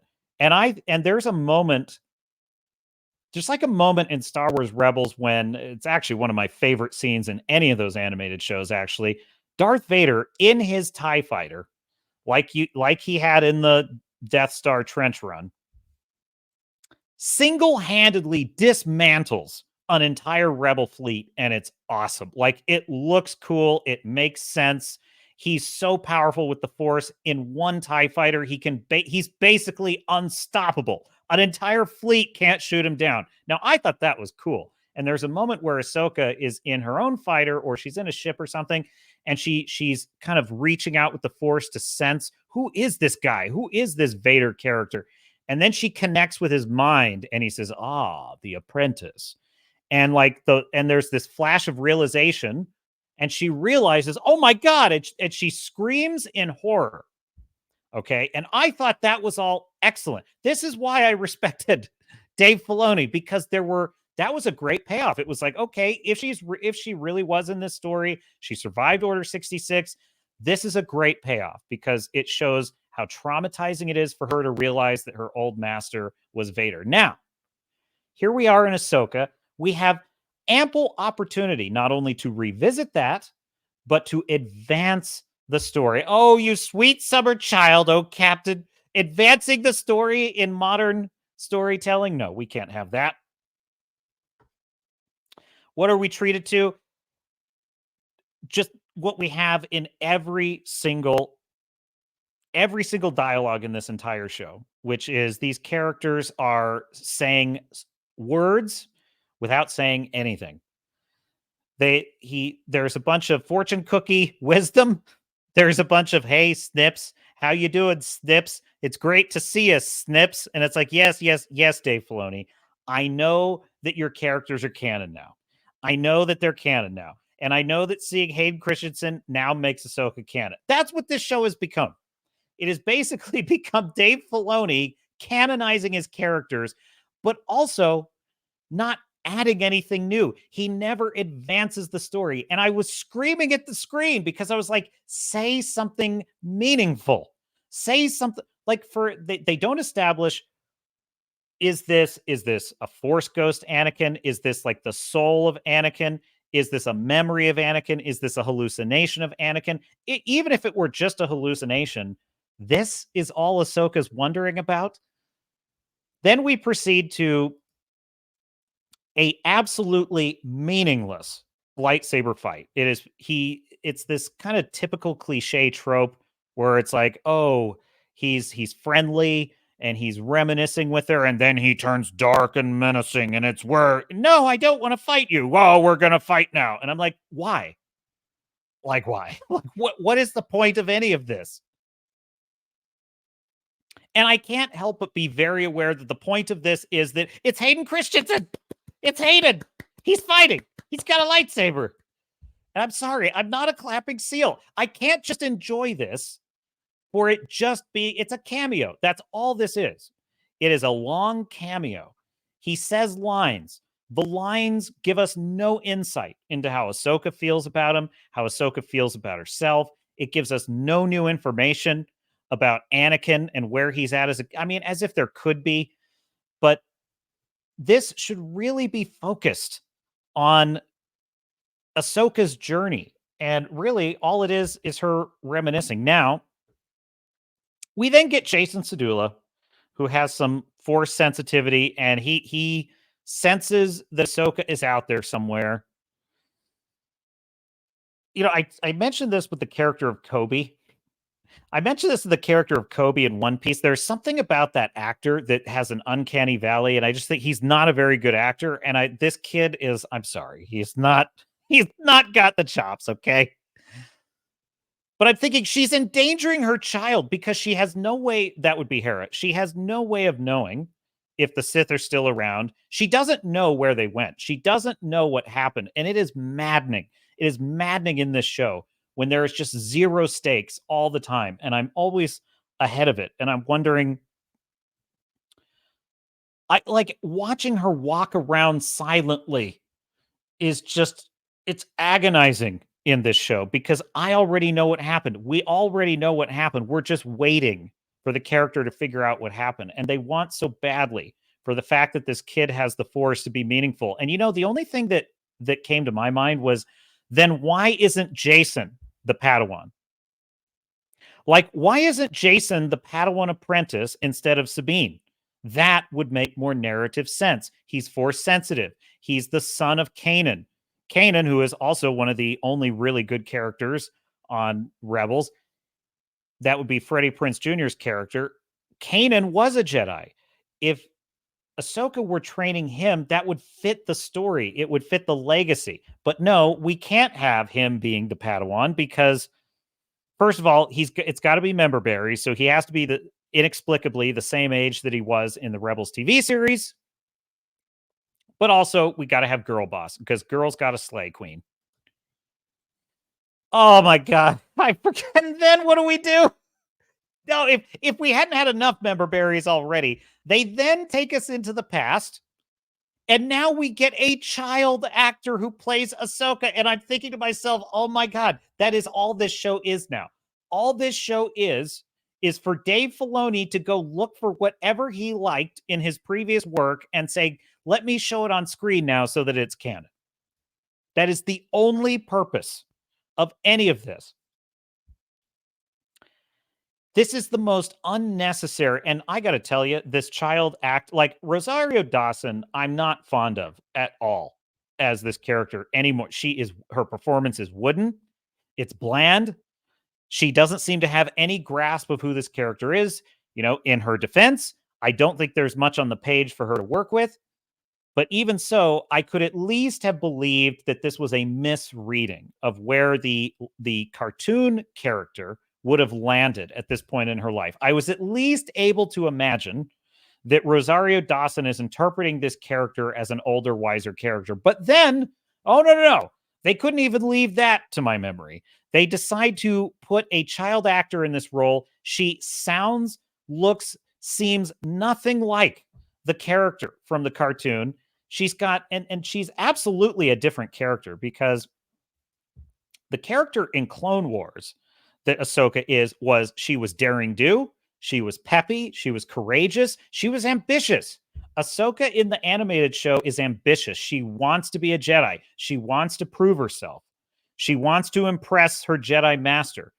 in this sequence where they just show a rando battle in the Clone Wars, we get, oh, by the way, we get to see the clone troopers. We get to see the clone troopers, member berries. Okay. In this whole sequence, she is horrified by war. She's reluctant. She doesn't even really want to fight. She doesn't want to be a Jedi. And Anakin is saying, it's my duty to make you a warrior. And I think, well, this is a total misreading of the Clone Wars, because in the Clone Wars, the Jedi never doubted their role. They never doubted their role as warriors. Or I should say, as Jedi. They never referred to themselves as, well, we're warriors now. That was never a thematic element that I can recall in the Clone Wars. It was pretty much focused on the Jedi just getting out there and kicking ass. And what I think was actually thematically helpful about that is that it implied that the Jedi were unaware of how they had become drawn into this galactic conflict, how they had turned into something they weren't supposed to be. This scene in Ahsoka totally undermines all of that nuance because it rewrites these characters to something that they weren't in the Clone Wars series. It recasts Ahsoka in a way, I mean, she is nothing like the peppy, daring-do, ambitious character that you see in the Clone Wars. And then you get more fortune cookie dialogue of Anakin saying, oh, we have to be warriors, Snips. Because remember that I called you Snips in the show?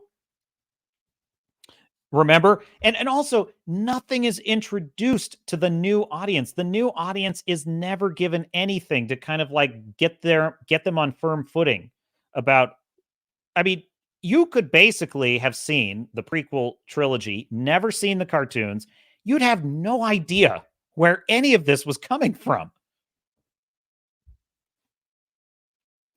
I think what disappoints me the most about this scene is that there was an opportunity here. There was an opportunity. Try this on Precise. Let's try this a different way, okay? The way this scene progresses, right? She goes into the past. She's a reluctant, oh my God, there's so much murder. There's so much death. And it's Anakin saying, no, we're warriors. I have to train you to be a warrior. And if that sounds kind of boring, I mean, that's basically all it amounts to. And then when she says, I don't want to be a warrior, I don't want to do this, he turns into Darth Vader. It looks very nice. It's like very cool to see Vader and Anakin, and Hayden Christensen is great, but there's no substance there whatsoever. And then he fights her again for the second time. And I'm thinking, what a missed opportunity. What if the scene progressed more like this? And it's totally off the top of my head. She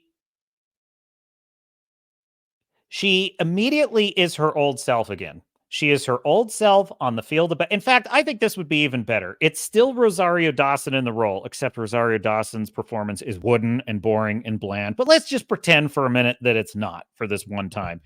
She shows up on this planet. She sees her reflection in maybe some glass or a puddle of water, and she sees a child version of herself, right? You don't have an actual spoken actor, child actor doing the spoken role, but you just see a reflection of her as a child. And so we get the visual cue that she's not actually grown up Ahsoka, she's young Ahsoka. And she's like, wait, this was the battle of such and such. And actually before that, she's into it. She's kicking ass. Oh, hey, master, watch, I can do this. And she's wiping them all out. And she's like, wait, I remember this. This was the battle of such and such. And she starts to take a different path at that point in the battle. And she says, I remember, I must have killed, I never thought about the men I killed that day. Something along those lines. And it's like it's essentially her grown-up self starting out with the same experience, but then having a new realization on it. And he's like, what's the matter, Snips? You love battle. You love showing off. Show me your this or that move. And she's like, I don't want to do this anymore, Master. He's like, where's this coming from? And she's like, all those years ago, I never had time to think about all the lives I took, about all the lives it cost. Now that would be a better hook for the scene because it would show that she was her old self and she was having now a realization in the future. And then you could have Anakin start to swerve into being his future self. And he's like, we had a job to do. It wasn't our, the The Jedi were just doing what we were supposed to do, keeping the peace. And she's like, by fighting a war, by slaughtering millions, like that was keeping the peace. And he's like, what is the purpose of it? We have lightsabers for a reason. In other words, an actual philosophical debate. And I don't think that the scene they gave us was any kind of philosophical debate. It just basically goes with the most common denominator conclusion right from the get-go.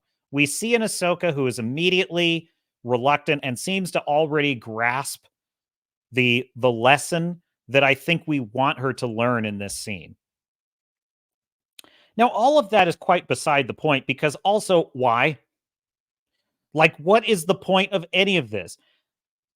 Honestly, we know so little about Ahsoka throughout this whole show so far that I actually feel that any kind of philosophical lesson here is just going to fall flat, because it's not clear to me what is the crisis that Ahsoka is even going through in the beginning of this show. Nothing.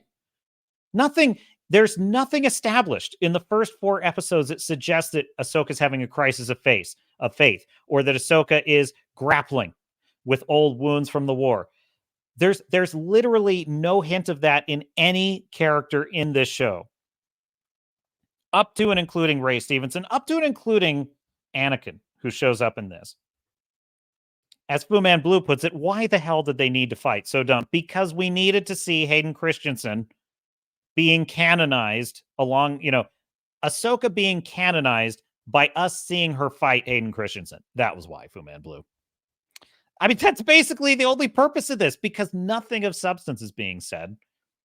A flashback so we can have, exactly, a flashback so we can have live action of that petulant little bitch. Are you talking about Anakin, or are you talking about Ahsoka? I honestly couldn't call it. She was constantly endangering the lives of everyone around her. Well, yes. And also, that's kind of my gripe with the cartoons anyway. The problem with those cartoon series is that's often kind of the behavior that's going on all the time, as characters are doing kind of irrational, crazy things that are endangering lives for no reason. And I do think that's probably why One Piece is winning me over as much as it is, because I get the feeling that even when Luffy is being ridiculous and doing things that endanger their life, well, he's paying a price for it. Because she refuses, as Fu Man Blue says, because she refuses to do what experienced people suggested. And this is the thing that this show is really squandering. The beautiful thing about Ahsoka's arc in the Clone Wars cartoon is that she kind of grew out of that. Eventually, she grew out of the fact that she was never listening to people. And she even started in, I would say, kind of the middle to late seasons. She started teaching other people the lessons she had learned from Anakin. And you actually got a sense of her character being a little bit more jaded, a little bit more world weary. And I feel like they're squandering all of that with this new Ahsoka show.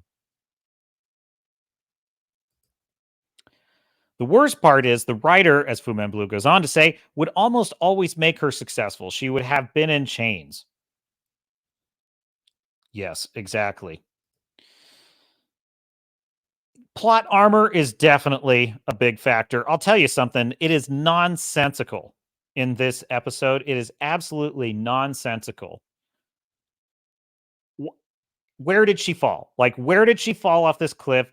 Did she land in the water? Is she underwater? How long has she been underwater? How is she not drowned? Is this world saving her somehow? What is this world? There's no sense of any kind of time or place, which is typical of this series.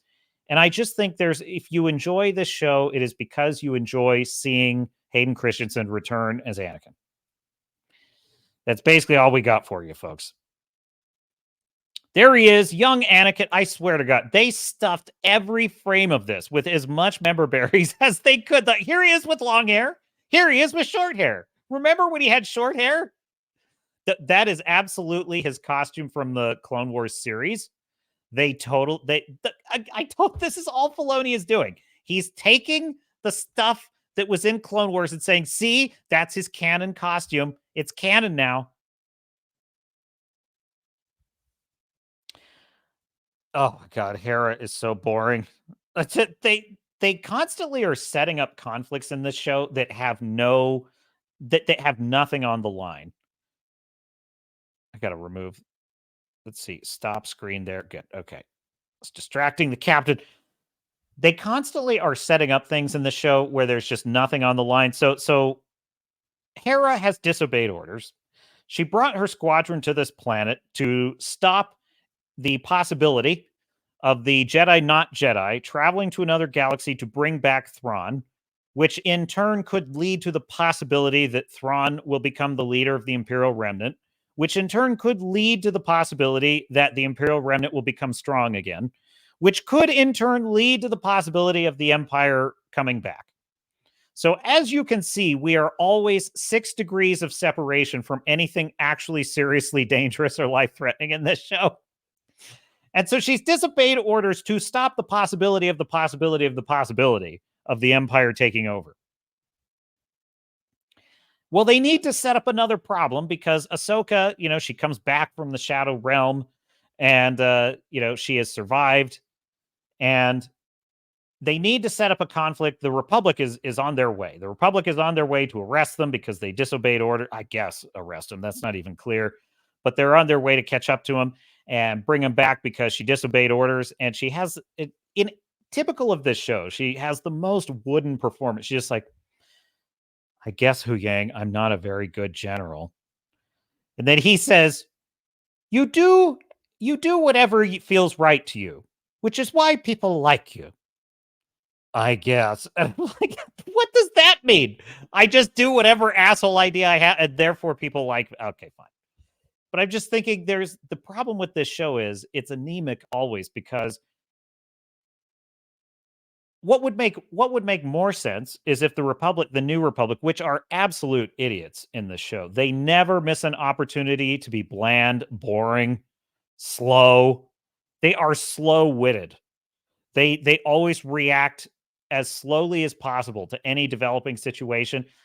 There's really no way the Imperial Remnant could ever have risen again. There is no way that the First Order could ever have risen again unless the New Republic were absolutely dead set on totally ignoring them completely. Like, never doing anything. They are dithering morons. And I can't help but wonder, maybe this explains some of the political leaders we wind up with, because this is written by people I can only imagine vote for certain types of leaders that that just dither and just do nothing. And I'm thinking, well, maybe this is actually what they expect. Anyway, maybe this is what they expect. Yes, we get another pointless fight. Ahsoka takes a bath. It would not be a Disney Star Wars show if a character did not take a bath and come back from the dead. So Ahsoka comes back. We get Mon Mothma.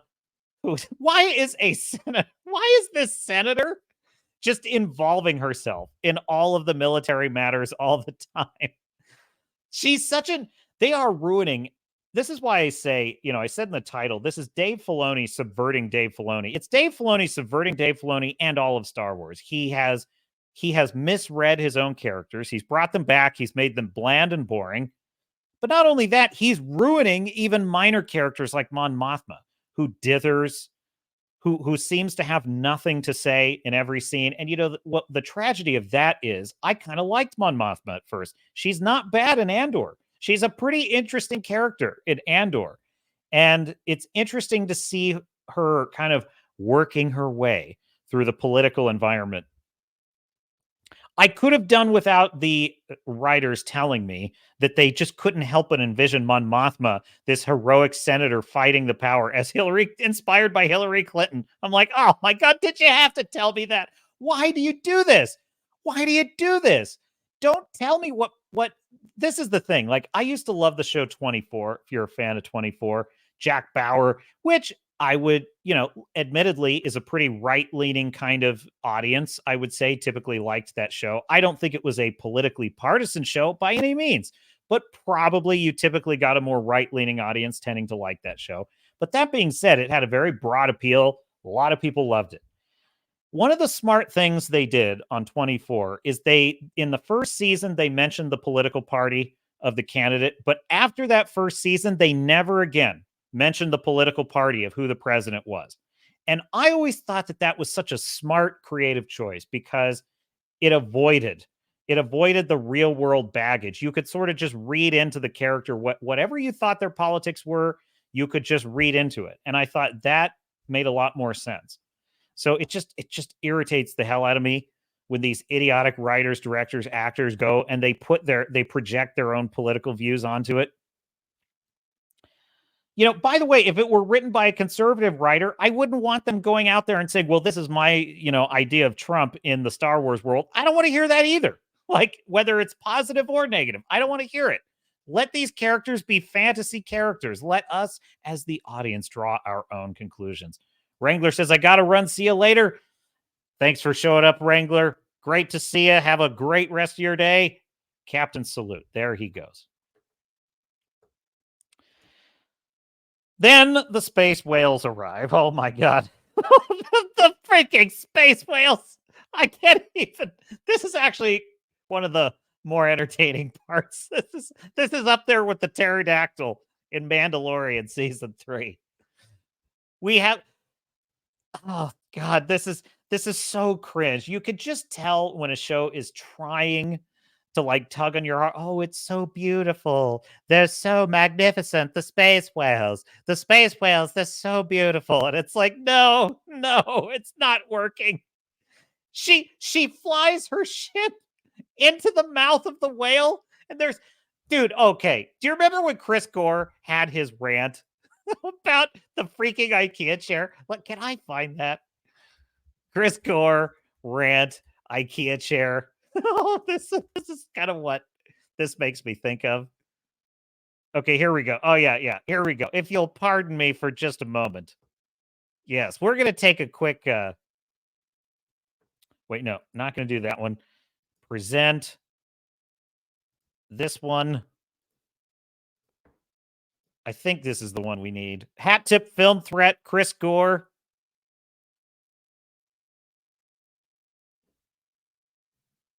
So much of the show, just now that we've seen all the episodes, just looked cheap. There was a shot on the starship and little Leia gets up from the chair. It's a freaking chair that like wobbled when she got off the chair. A freaking IKEA chair against the wall. Okay, freaking IKEA chair against the wall. Like, I'm like, this is how lazy the set dressing is. Dude, it's the best. I love it. That's exact.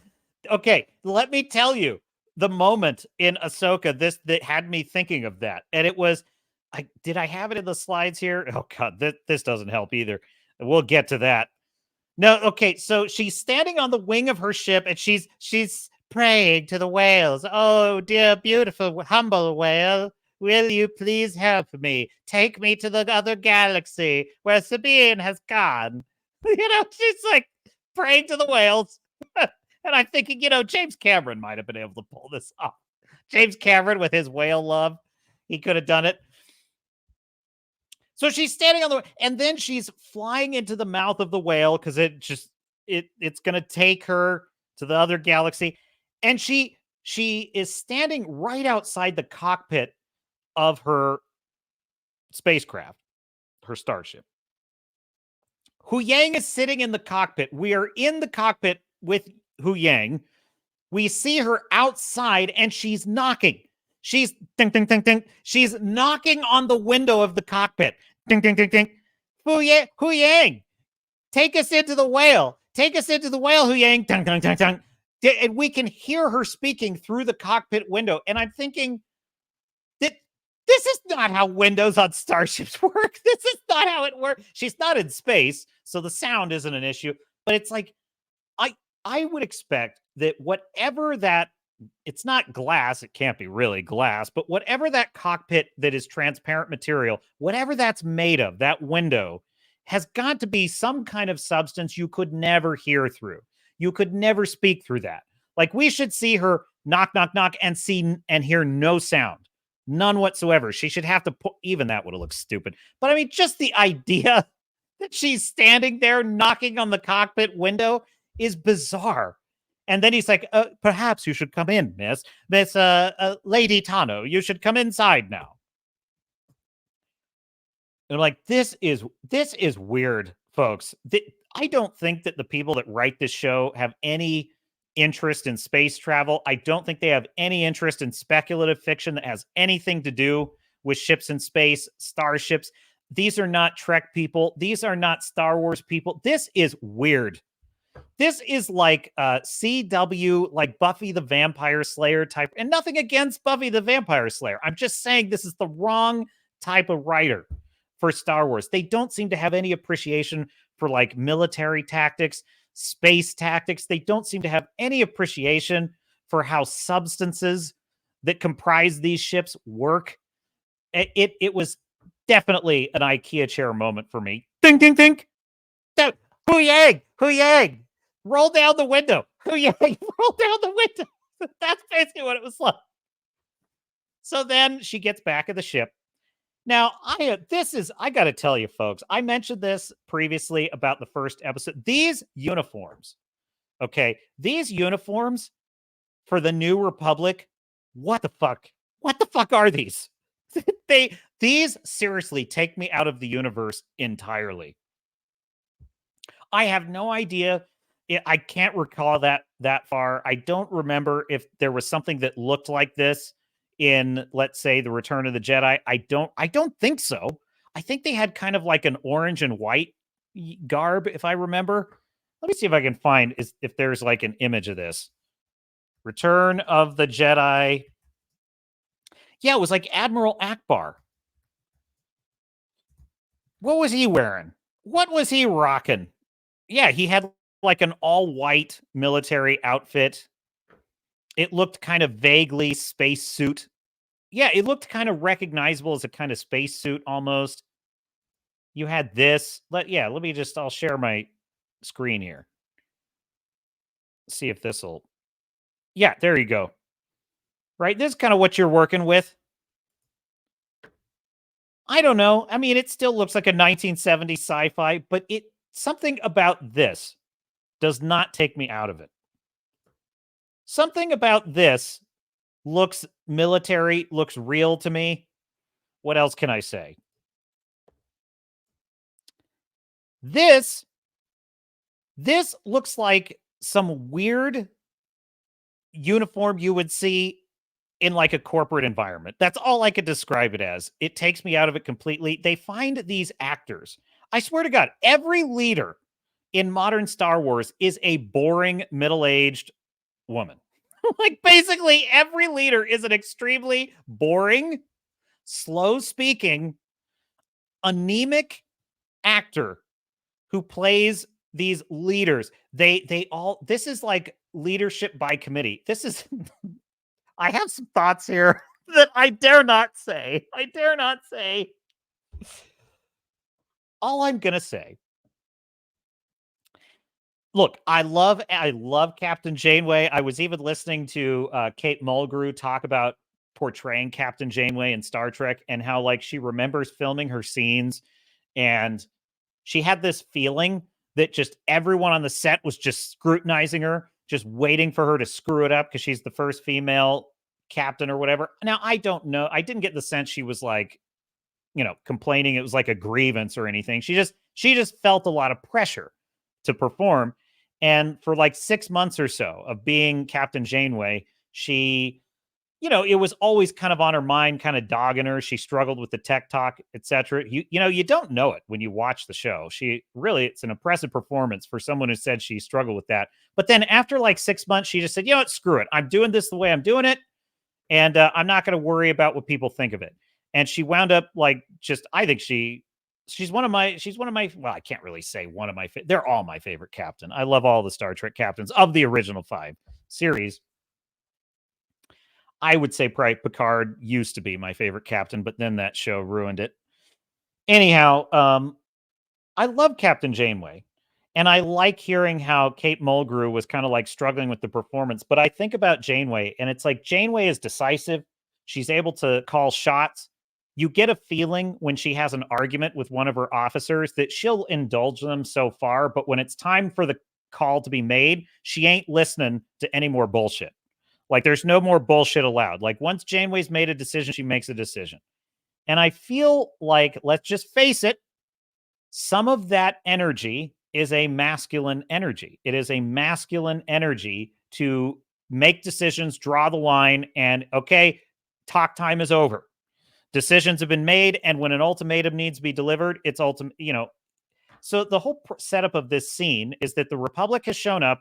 They are going to arrest, or not arrest, but they are going to escort back to base General Hera Syndulla, who has disobeyed orders. Now, the normal way this should go in a military situation is, General Syndulla, you are here on this planet in direct contradiction of your orders. You are ordered immediately to immediately follow our ships back to base, stand down all weapons, and you will submit yourself for court-martial upon our return. Whereby someone like a Han Solo, for example, would be like, sorry, you're breaking up, I can't hear you. Something like typical fun Flash Gordon kind of stuff that we used to see in Star Wars. We remember that when we used to actually have stuff like, oh, sorry, you're breaking up, I can't hear you too well. Or if it were a more hard-boiled character, just a flat out like, it's not going to happen. Sorry, we're on a mission. We tried to warn you about Thrawn. You didn't listen. We're doing what we have to do. And it's like, now listen to me, General. You don't want to do this. Don't make me fire upon you. Well, do what you got to do, but we're committed. Something along those lines, right? The back and forth, the threats, the kind of like brinksmanship of it. There's none of that in this scene. She basically is like, Hera, you're not supposed to be out here. What are you doing, Hera? She's like, oh, well, we're out here because we have stuff we have to do. And I'm thinking to myself, this is how very non-military people think that you argue about a serious situation. So like, even when there's one plot element, which is Syndulla is violated orders and the New Republic has shown up to escort her back, there could actually be some stakes with this. But these actors are so anemic. They are so bland. They are so boring. They strike me as, let's just face it. This is, the women in HR version of how military conflicts go. Okay. I'm just going to leave it at that. And then we have the space whales. The space whales save the day because they don't care about military orders, those space whales. No, they don't. And off we go to the new galaxy. And this is the real slide I definitely want to leave you with. Directed by Dave Filoni. This show is such garbage. It is. I hear a lot of people talking about Anakin being a real, like, the one good thing in this whole, oh, it was so cool to see Hayden Christensen again. I'm sorry. I am not with those people. I really am not. They absolutely squandered every ounce of Hayden Christensen in this. Every single line he has is fortune cookie bullshit. The dialogue is just as circular, just as slow, just as meaningless. Every performance, maybe with the exception of Hayden Christensen, actually, is bland and boring. They have no understanding of military tactics. And this whole conflict between Ahsoka kind of reviewing the past, it's thin veneer. It is a window dressing on what is basically just Filoni trying to canonize all his characters. It's self-indulgent. It's bad writing. It's bad characterization. It's an enormous missed opportunity. There is not an ounce of profundity in any line of dialogue in this show, and it absolutely pissed me off. I'm watching this, and I literally just, God, you've got Hayden Christensen, you've got Anakin, you've got Ahsoka. This is the first time in live action we've ever seen these characters talk, and you are throwing out all of the history. You are throwing out everything you could have them discuss, and you are using none of this as an opportunity to advance her character. And even if the dialogue had been meaningful, it still wouldn't have helped very much because they have had their... Look, what does Ahsoka even want? What is she doing? Is she a general? Is she on a mission? I honestly don't even know in this show because she starts out with, oh, I'm trying to find a map because these these bad guys are going to get Thrawn. They're going to bring him back, and I got to stop him. Why? Why is she so invested in this? There's no sense of what's missing in Ahsoka's life. They kind of try to take a whack at that with like Sabine being the Jedi Padawan that got away, but that's bizarre because Sabine has no force powers. Sabine doesn't appear to want to be a Jedi. She's a Mandalorian. There was no mention of any of this in Rebels, and they have a perfect Jedi Padawan for her right there, Jason Sedula. If they had just focused on Ahsoka training Jason with, let's face it, a better actor who's maybe a teenager, like the fact that he's a kid is ridiculous, which is just further evidence of my case that this is just Dave Filoni canonizing his cartoon characters. Because if he had any sense of fidelity to the timeline, Jason Sedula would have to be a young man at this point, which would be perfect. Ahsoka could train a young man who reminds her of Anakin. Dude, that almost writes itself because then you've got Sedula, Jason Sedula, showing actual like dangerous levels of power. That could be cool. And he feels a little bit jaded, a little bit wounded because he's missing his father. That would even set up a conflict between Hera and Ahsoka. Ahsoka could say, I'm not going to train your son. And Hera could say, it's what Kanan would have wanted. Why not? You know, my son is every bit Jedi material. And then Ahsoka would say, I sense the dark side in him. They have not mentioned the word dark side once in this show, folks. Not once. But imagine if she said, I sense too much of the dark side in him. She's like, what you really, dude, this is a dialogue that writes itself. And Hera's saying, I think what you really mean is you sense your old master in him. By the way, I have no clarity on whether Hera has ever learned the true identity of Anakin. People seem to like be totally unaware that Anakin Skywalker was Darth Vader. This is very confusing to me because I feel like at some point the news must have got out that Anakin Skywalker became Darth Vader. In any case, it would be helpful if the show would establish whether or not people know that or whether or not it's generally public knowledge. Well, they know that Kylo Ren, it's pretty widely known that Vader's, anyway. So my point is that dialogue almost writes itself because then Hera and Ahsoka are in conflict because Hera wants her son trained. She wants him to carry on the legacy of Kanan. She thinks it will help heal the wounds because Jason will feel closer to his father because he'll be following in his father's footsteps. But Ahsoka sees that that's reckless and dangerous. And then you could even have get rid of the stupid witch. Get rid of the stupid witch. She's boring. She's annoying. Another middle-aged, boring woman. It's like, look, nothing against women. They can be perfectly interesting in a TV show. These women are not. Okay, I also don't want boring middle-aged men playing all these parts either. I want interesting, larger-than-life characters, and that takes talent, which none of these actresses have. Anyhow, you could then have Ray Stevenson's Balon, or is it Baelor? I forget. Who cares? Balon. I'm just going with Balon. Balon could actually be tempting Jason to the dark side, and Ahsoka could be sort of fighting over that. As it is, they could even have done that with Sabine, but Sabine has no force powers and no force sensitivity. There's no tension that she'll fall to the dark side. So there's none of that between her and Ray Stevenson's character. Dude, look, you could probably watch the show and feel that it's not exactly a woke show. It's definitely not the worst piece of trash, but I'm going to tell you something. I think wokeness has absolutely got its fingerprints all over this. Now, what do I mean by that? I'm not saying that literally these writers have a specific agenda they're trying to push. I think what's happened is the general default tropes of wokeness, which is strong female women, I think they have inserted themselves in such a way that like they've totally missed what's right in front of them with this show. They've totally missed the basically interesting storytelling that was right in front of them with a Jason training as a Padawan, as a young man, not as a boy. Ahsoka, wrestling with the guilt of having helped Anakin Skywalker become Darth Vader. She knows he's Darth Vader, so that actually is a kind of interesting storyline. The fear of what if she trains an apprentice who then also falls to the dark side. You don't even have to go that route. You could even have it be that it's the opposite. Hera's worried that Jason is showing dark signs. He seems, more distant. He seems sort of angry and vengeful lately. She's his mother. She knows these types of things. And when she puts it to Ahsoka, Ahsoka's like, no, he's coming along nicely as a Jedi.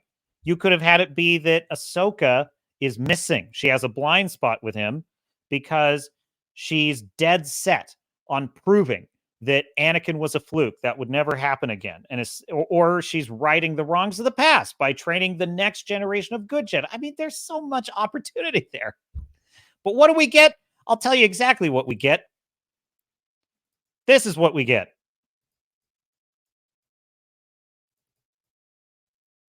I think it's like slide. There it is. There it is. That's what we get. Oh my God. This show. By the way, the explanation behind this slide here is that he comes out of the ship. There have literally 5 minutes ago, there were dangerous Force users in this area. She said, oh, is it okay to come out, Mom? Okay, I guess. Just don't go too far from the ship. Stay close to Chopper. What's Chopper going to do against a Force-wielding, not Jedi? I don't know. But then they hear a sound, and he hides behind Chopper. And I'm like, you do realize that only from the perspective of the camera are you hiding. Like, that literally anyone behind you or to your periphery could attack you. But, what do I know? So there you go. Hey, let's close things out. Yeah, Ahsoka is sitting at about, I'd give it like 3 bars on the epaulets out of 10. We'll see how it shakes out. I might be done with Ahsoka, to be quite honest with you. I might not have another episode in me. I kind of saw the Anakin thing. Okay, fine. I think I've had enough of this. We'll see. Let's see. We got a good 2 hours. So I wanted to share something I found really cool. So I discovered this just doing my own kind of research on things. And I just came across this blog article. And it's basically using the Blake Snyder Save the Cat genres. Fu Man Blue, you could have spent that time watching SG1. Yes, I know. I know. Maybe, you know what? Maybe I'll do more SG1 for you. I'll do more SG1 for you. So I think here we go. Go with that view. So this is an article by Sean P. Carlin. And I don't know much about this author, but I just happened to stumble across this great article classifying the Star Trek movies by their Save the Cat genre categories. Now, if you have been watching the channel for any period of time, you know I'm a great fan of the late Blake Snyder and his book, Save the Cat, on story structure. And there are 10 genres in the Save the Cat genre structure. They're not your typical genres. They're basically classifications of the type of story that you're telling. And so a couple of examples are Monster in the House, Institutionalized, Golden Fleece story, etc. And so he went through all the Star Trek movies and he classified them by their Save the Cat genre. And I found this fascinating because it was kind of an interesting review of the different movies. So let's just get into it, shall we? So we start with, let's see, of the 10 different genre classifications Star Trek has utilized in what must surely be a record for a long-running series, 6 across 13 feature films. What's more interesting, because there's 10 total genres, and there basically 6 of those have shown up in the Star Trek series. What's more, the series' creative highs and lows are, for the most part, directly attributable to the particular genre that was chosen for any given installment, and whether or not its corresponding conventions were complied with. So let's review and classify each film, starting with Star Trek the Motion Picture, 1979. Genre, Golden Fleece. And this would be an epic fleece story. Now, there are 3 things you need in a good Golden Fleece story. You need a road. So the road can be almost any kind of journey. It could even be a spiritual journey. You need a team and you need a prize, something primal that is at stake. So in Raiders of the Lost Ark, the road is traveling to, the ruins in ancient Egypt. The team is Indiana Jones and Marion. And the prize is the Ark of the Covenant, right? So that's your typical Golden Fleece story. So here's his analysis.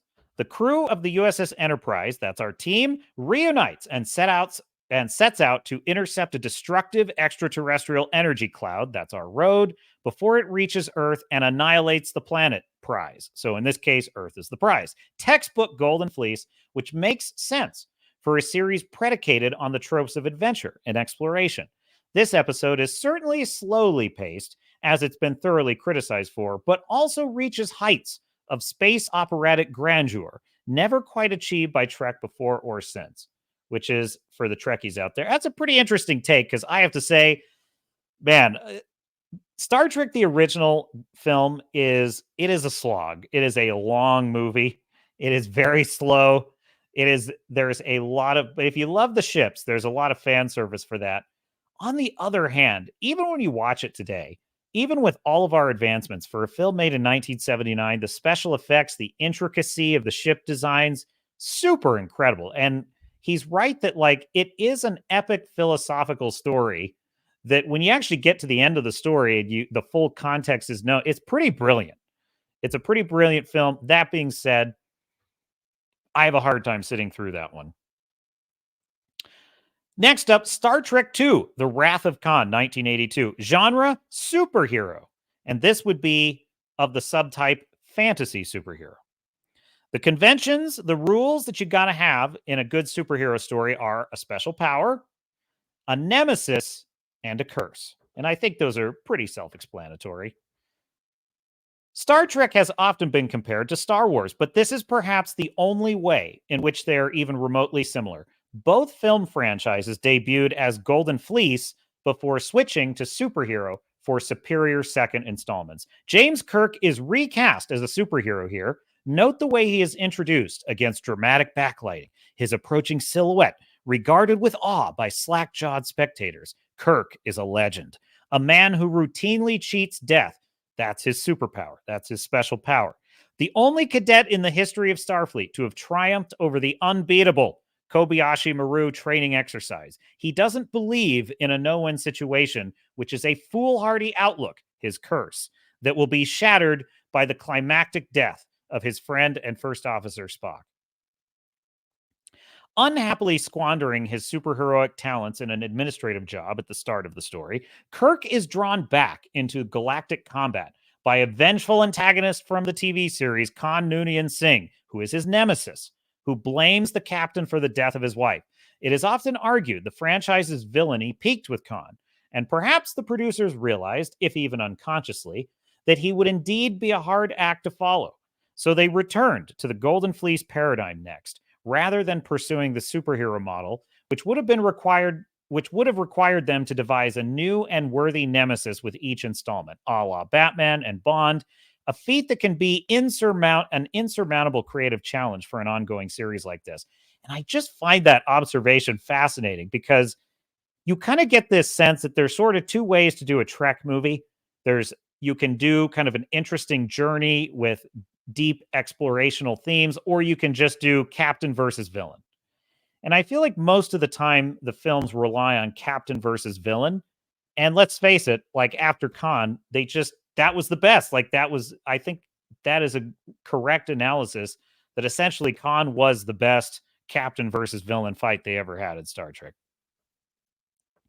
Next up, Star Trek III, The Search for Spock, 1984. Genre, Golden Fleece. This is the epic fleece story with a road, a team, and a prize. The film's subtitle tips its hat genre-wise. Kirk and crew team go rogue, stealing the Enterprise in order to travel to the Genesis planet, Road, and recover the reanimated body of their fallen comrade Spock, so they might bring him to Vulcan and restore his living spirit, the prize, which has been housed in McCoy and is consequently destabilizing the Doctor's health. Pretty straightforward. I love Star Trek III. It's actually one of my favorites. That scene after they kill his son is so, dude, it just tears your heart out. And then the way he has to like cheat death in that scene by destroying the Enterprise. Oh my God, it's so good. I really love Star Trek 3. I would say it's my maybe third favorite of the original series films, because my favorite is by a nose, and this is literally a photo finish here, but I would say Star Trek 6 is just barely my favorite, and then of course Wrath of Khan. So that would be my just barely second favorite. Next up, Star Trek IV, The Voyage Home. Genre, Golden Fleece. Conventions, Road Team and Prize. This time, Kirk, Spock, McCoy et al. Team must travel back in time to San Francisco circa 1986, that's your road, to retrieve a pair of humpback whales, the prize. The only life form capable of communicating with an alien probe that speaks in whale song, its unanswered transmissions, on account of the species' extinction by the 23rd century, throwing the planet into cataclysmic upheaval. Aside from being the most commercially accessible of the Trek films to date, tremendous situational humor was mined from the story's fish-out-of-water premise, performed to perfection by a cast that had been honing its one-of-a-kind chemistry for 2 decades. The Voyage Home succeeds in accomplishing something almost no other movie in the franchise has managed, giving all 7 crew members, and not just the core triumvirate, something genuinely meaningful to do plot-wise. Star Trek V, The Final Frontier. Now, this is where it gets kind of interesting, because we all know that Star Trek V was pretty much a trash fire. It was just an absolute... And I love this because when I'm reading this article, right, I get to Star Trek V, and I wait, there's no genre. Where's the genre? This must be a typo, but as he says, lots to unpack here. This was the first box office disappointment of the series, and it's not too hard upon analysis to understand why, though not without its charms. The Final Frontier is structurally problematic. The Enterprise crew team find their shore leave suddenly canceled when they are ordered by Starfleet to effect a hostage rescue prize on an alien planet, Road. So, from the overlong setup, we seem to be dealing with a Golden Fleece story. Okay, sounds good, but not so fast. Upon reaching the hostages at the first act break, Kirk learns it was all a ruse by Spock's estranged half-brother Sybok to hijack the Enterprise so he might use it to reach a mythical planet at the center of the galaxy called Shakari, where he believes God resides. The hostages themselves are pretty much sidelined for the rest of the movie, which rules out Golden Fleece in favor of what? And I'm thinking, that sounds like Due to the Problem. And of course, I was right. One could almost argue at this point the film is Dude with a Problem, with the ambush crew, who is our innocent hero. That's one of the things you need with Due to the Problem, held hostage aboard their own ship, a sudden event, as Sybok takes it on what is surely a suicide mission through an impenetrable cosmic barrier, which is a life or death battle. So those are 3 things you need with Due to the Problem. Innocent hero, sudden event, life or death battle. Except after the Enterprise is commandeered, there isn't much of a life or death about any of what transpires. On the contrary, as a villain, Sybok exhibits pacifistic tendencies. He repeatedly goes out of his way not to inflict violence. Kirk, Spock, and McCoy are merely consigned to the brig and given ample opportunity to get voluntarily on board with Sybok's plan, while the Enterprise travels to Shakari. So this is such a great point. Like, basically, Sybok is working overtime to be a friendly villain. He never is like, I'll murder the next hostage if you don't give me what I want, Kirk. Like, none of that. He's like, all right, Kirk, well, listen, let me see if I can win you over. And Kirk's like, no, you're a madman. I won't have it. I won't let you win me over. And he's like, oh, well, okay, I understand your point of view, Kirk, but allow me to make a case. Contrast that, the article goes on, with the escalating test of survival complications of other outer space Dude with a Problem stories like The Martian or Gravity, and it becomes clear that Final Frontier does not fit the bill. And that is one hell of a hokey movie too, is Final Frontier. I have to admit, I don't rewatch it often, but I do kind of like Sybok a little bit. He was a kind of interesting character that had potential, but the structural problems of this movie are manifold. So that brings us back to the question of whether this is a Golden Fleece about an odyssey to find God. There are several problems with this. First, the antagonist, though Sybok is hardly much of one, drives the entire plot while the heroes mostly just spin their wheels, either in captivity or under his hypnotic spell. Second, the Enterprise seems to reach its destination pretty quickly. It's hardly a road of trials, and they penetrate the supposedly impregnable energy barrier without much difficulty, save a little signature camera shaking. Upon reaching the fabled planet on the other side, Kirk and the crew then peacefully, I know, it's like he's supposed to be the villain. And they're like, oh, they peacefully, hey, would you like to come along? You don't have to. You don't have to come along, but, come along. They peacefully accompany Sybok to the surface, because why not? Where they encounter God, immediately expose the spurious deity as a fraud, and rather easily defeat him. Grafted onto all of this, I should mention, is a subplot about a Klingon warship pursuing the Enterprise for sport, but it has no relevance to the main plotline other than to add conflict at the climax.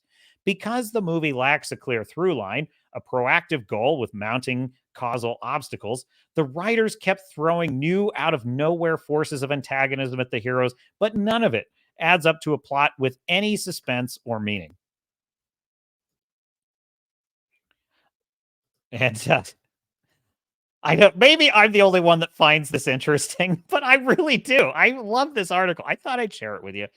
Hey, if you don't like it, let me know in the chat. Boo Man Blue says, you could have spent that time watching SG1. Did I? Oh, wait. I thought I saw that. I think I got that one already. Okay. Anyway. Continuing with this article, which fascinates at least your captain. On that last point, the movie is also thematically unfocused. The plot is ostensibly about a literal search for God, but none of the characters are in the throes of any kind of spiritual crisis at the outset of the story.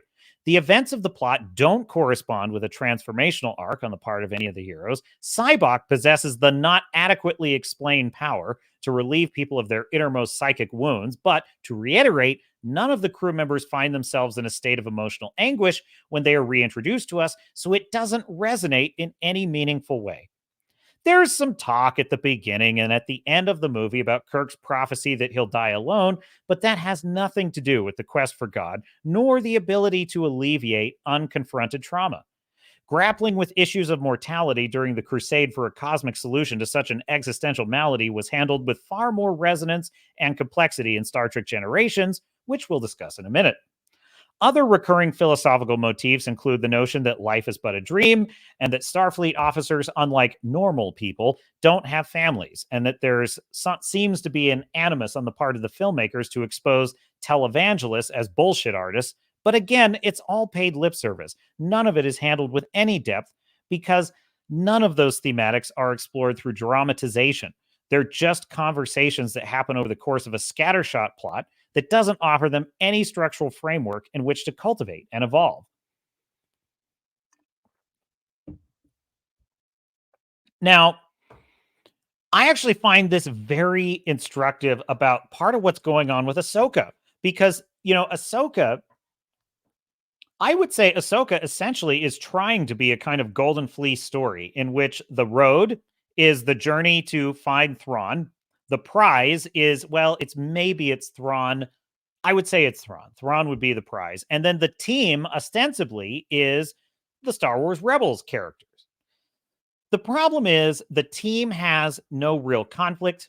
We don't have any character development. They're not established. And so the other problem we have is the prize itself is not primal. It's not something super powerful. Like if it were literally like there's a, I don't know, I'm just shooting from the hip here, but like if there were a death ray somewhere in the that would be awful. That would just be awful. But I'm trying here, folks. Like, what if, I don't know how you make the idea of what if Thrawn comes back? Oh my God, as Salty Cracker. What's going to happen to us if Thrawn comes back? It would have to be something more along the lines of like Thrawn. If you could have established in the show that there is maybe some pushback to the New Republic, and Thrawn is this like lionized martyr-like figure, and there's this clamoring base of people that are, oh God, they would have turned that into a Trump analog for sure. But dude, this is hard in our modern world. Like, it's so hard. How could you even do this? You just create some kind of analogous situation where it's clear that the minute Thrawn comes back, he's going to be a rock star. Honestly, you could use Napoleon Bonaparte as a model for this, because that was the situation with Napoleon. The only way that the royalists were maintaining control of France with the departure of Napoleon was him being isolated on Elba. You could model this on that, but what you'd have to establish is that Thrawn was a massively popular guy with the people. That if that the New Republic is facing some kind of serious problem that is causing it to maybe teeter on the edge of collapse, and that Thrawn would be, the stiff breeze that's going to blow the whole thing down. That, I think, there could be something there, but you'd have to do the work. You'd have to do the work of the setup to make that consequence matter. So now when we arrive at this moment where, Ahsoka is floating between worlds and she's revisiting, her existential fears about Anakin and the dark side, I guess. I'm giving it more credit than it's deserving. You could have had her wrestling with some of these issues if you'd done any setup, but they just did no setup. And I think so it's essentially the same problem you had with Star Trek V. They're not actually establishing the stakes you would need for this to work. So Fu Man Blue says, I tried to watch Star Trek V, but it was so cheesy. I couldn't get through it. It's really a badly written, badly structured film. And there are some reasons for that, which they get into in this article. Fu Man Blue says, I watched Star Trek 1 to 4 a while back, but I couldn't make it past 30 minutes or so of 5. That took the wind out of my sails. Dude, just skip it and go right to 6. 6 is great. In fact, I would say first film is kind of an acquired taste. It's good. I mean, there's a lot that's praiseworthy in the first film, but it as kind of an entertaining film, it's badly paced. It's kind of like Andor, honestly. Andor is way too long, but there are payoffs that are really good. So I'd kind of put it on sort of that level. Star Trek 2, Star Trek 3, Star Trek 6, really brilliant. Really brilliant. I love all three. And Star Trek 4. Star Trek 4 is a good one. But for me, I like the Enterprise. I like when the Enterprise is part of the story. So that's kind of why I never was like, I like Star Trek 4, but it's kind of a popcorn story. Still not bad. And, I'll tell you something. Star Trek 4 had more thematic, philosophical weight to it than anything J.J. Abrams or Kurtzman has ever turned out. Absolutely. Because the whole concept of we drove these humpback whales to extinction and we assumed they were a lesser species, but now there's some kind of advanced species that's threatening the planet. That's a pretty interesting theme. It's like, wow, we really shot ourselves in the foot there. So anyhow, continuing with the article, as such, The Final Frontier defies genre classification. It's a very sloppy piece of storytelling that coasts, and barely at that, on the polished interplay between Kirk, McCoy, and Spock, the last of whom, in a tribute to Nimoy's singular talents, manages to convey true pathos in an otherwise silly outing. Dude, I always forget what pathos means. What does pathos mean? A quality that evokes pity or sadness. Okay, cool. Yeah, no, actually, there's a great scene between Cyborg and Spock where they reveal Spock's pain. It's very good. There are those that might exploit this as an opportunity to argue that, not all movies fit within Blake Snyder's 10 genre categories after all, but I would counter by suggesting that all creatively effective ones do. One last note, The Final Frontier was rushed into production during the 1988 Writers Guild strike, interestingly enough, which may very well have contributed to the script problems that sadly plagued the finished film. It was also the fact that was William Shatner directed it, and he had a very low budget. There was a writer's strike. That it was production hell. Basically, Star Trek V, I actually think the Drinker, if he hasn't already, he should do a production hell on Star Trek V. It would be really good because it was definitely one of those. Nothing worked. A lot of the set pieces he wanted to do at the end just didn't come together. It was bad. Star Trek VI, The Undiscovered Country, my favorite of the original series films. I love it. Now, this one's a fun one because the genre is why done it. Now, in the Blake Snyder 10 genres, basically a murder mystery, like a cop mystery, anything like that is what he calls a why done it. And the reason he calls it a why done it and not a who done it is because that's actually, he's identifying what people actually respond to in a mystery. People are not actually interested in exactly who did it. What they're interested in is, but what was motivating the murderer? Because that's actually kind of what you're trying to suss out when you're watching a mystery. It's like, who did it and why did they do it? Who had a motive and what was their motive? It's a very clever play on words. So Star Trek 6 is a why done it, with the conventions being you have to have a detective, a secret, and a dark turn. And I also just think it's a really good piece of lore for the entire Star Trek universe, because in Star Trek The Next Generation, we are shown that the Klingons are no longer enemies, but are now allies of the Federation. And that becomes very important later in Deep Space Nine. And it's really Star Trek 6 that tells the story of why the Klingons are our allies. And now for something completely different. A locked room murder mystery set aboard the Enterprise. In order to exonerate Kirk and McCoy, Mr. Spock, the detective, must discover the identity of the Klingon Chancellor's assassin, the Secret, an investigation that exposes both a conspiracy between the Federation and Klingon officials alike to undermine the fragile peace negotiations underway, as well as a traitor among the ranks of the Enterprise crew, the Dark Turn. In contrast with The Final Frontier, note the thematic unification of this movie. Every character is wrestling with the fear of change the future threatens, the undiscovered country, be it death, retirement, cultural assimilation, or aging into obsolescence. The anxiety from that uncertainty is reflected in, exacerbated by even, the ticking clock mystery of who killed the Chancellor. This is my favorite of the original crew's adventures, and what a high note to go out on. And I would just add an excellent villain and a really good ship-to-ship battle also in that movie. I would say when I had the Alchemist on, when we were talking about Star Trek Picard Season 3, I ranked my top 5 Star Trek films, and I think I said my favorite was Star Trek First Contact, followed by Star Trek 6, then The Wrath of Khan, and then I think I put, what did I put for number 4? So it's like probably Star Trek 3, maybe. And then Star Trek Generations, I put as my number 5, which was controversial. I like Star Trek Generations. It turns out I have a kindred spirit in this writer. Genre, Golden Fleece, Road Team Prize. Here's a movie that had the unique challenge of being both a sequel to the Next Generation TV series and the 6 features that came before it, as well as having to stand on its own 2 legs. And boy, did it rise to the occasion. With millions of lives at stake, Picard and Kirk, the team, must prevent a mad scientist from destroying a star, Prize, a mission that takes them into an extra-dimensional realm, Road, in which both death and time are rendered moot.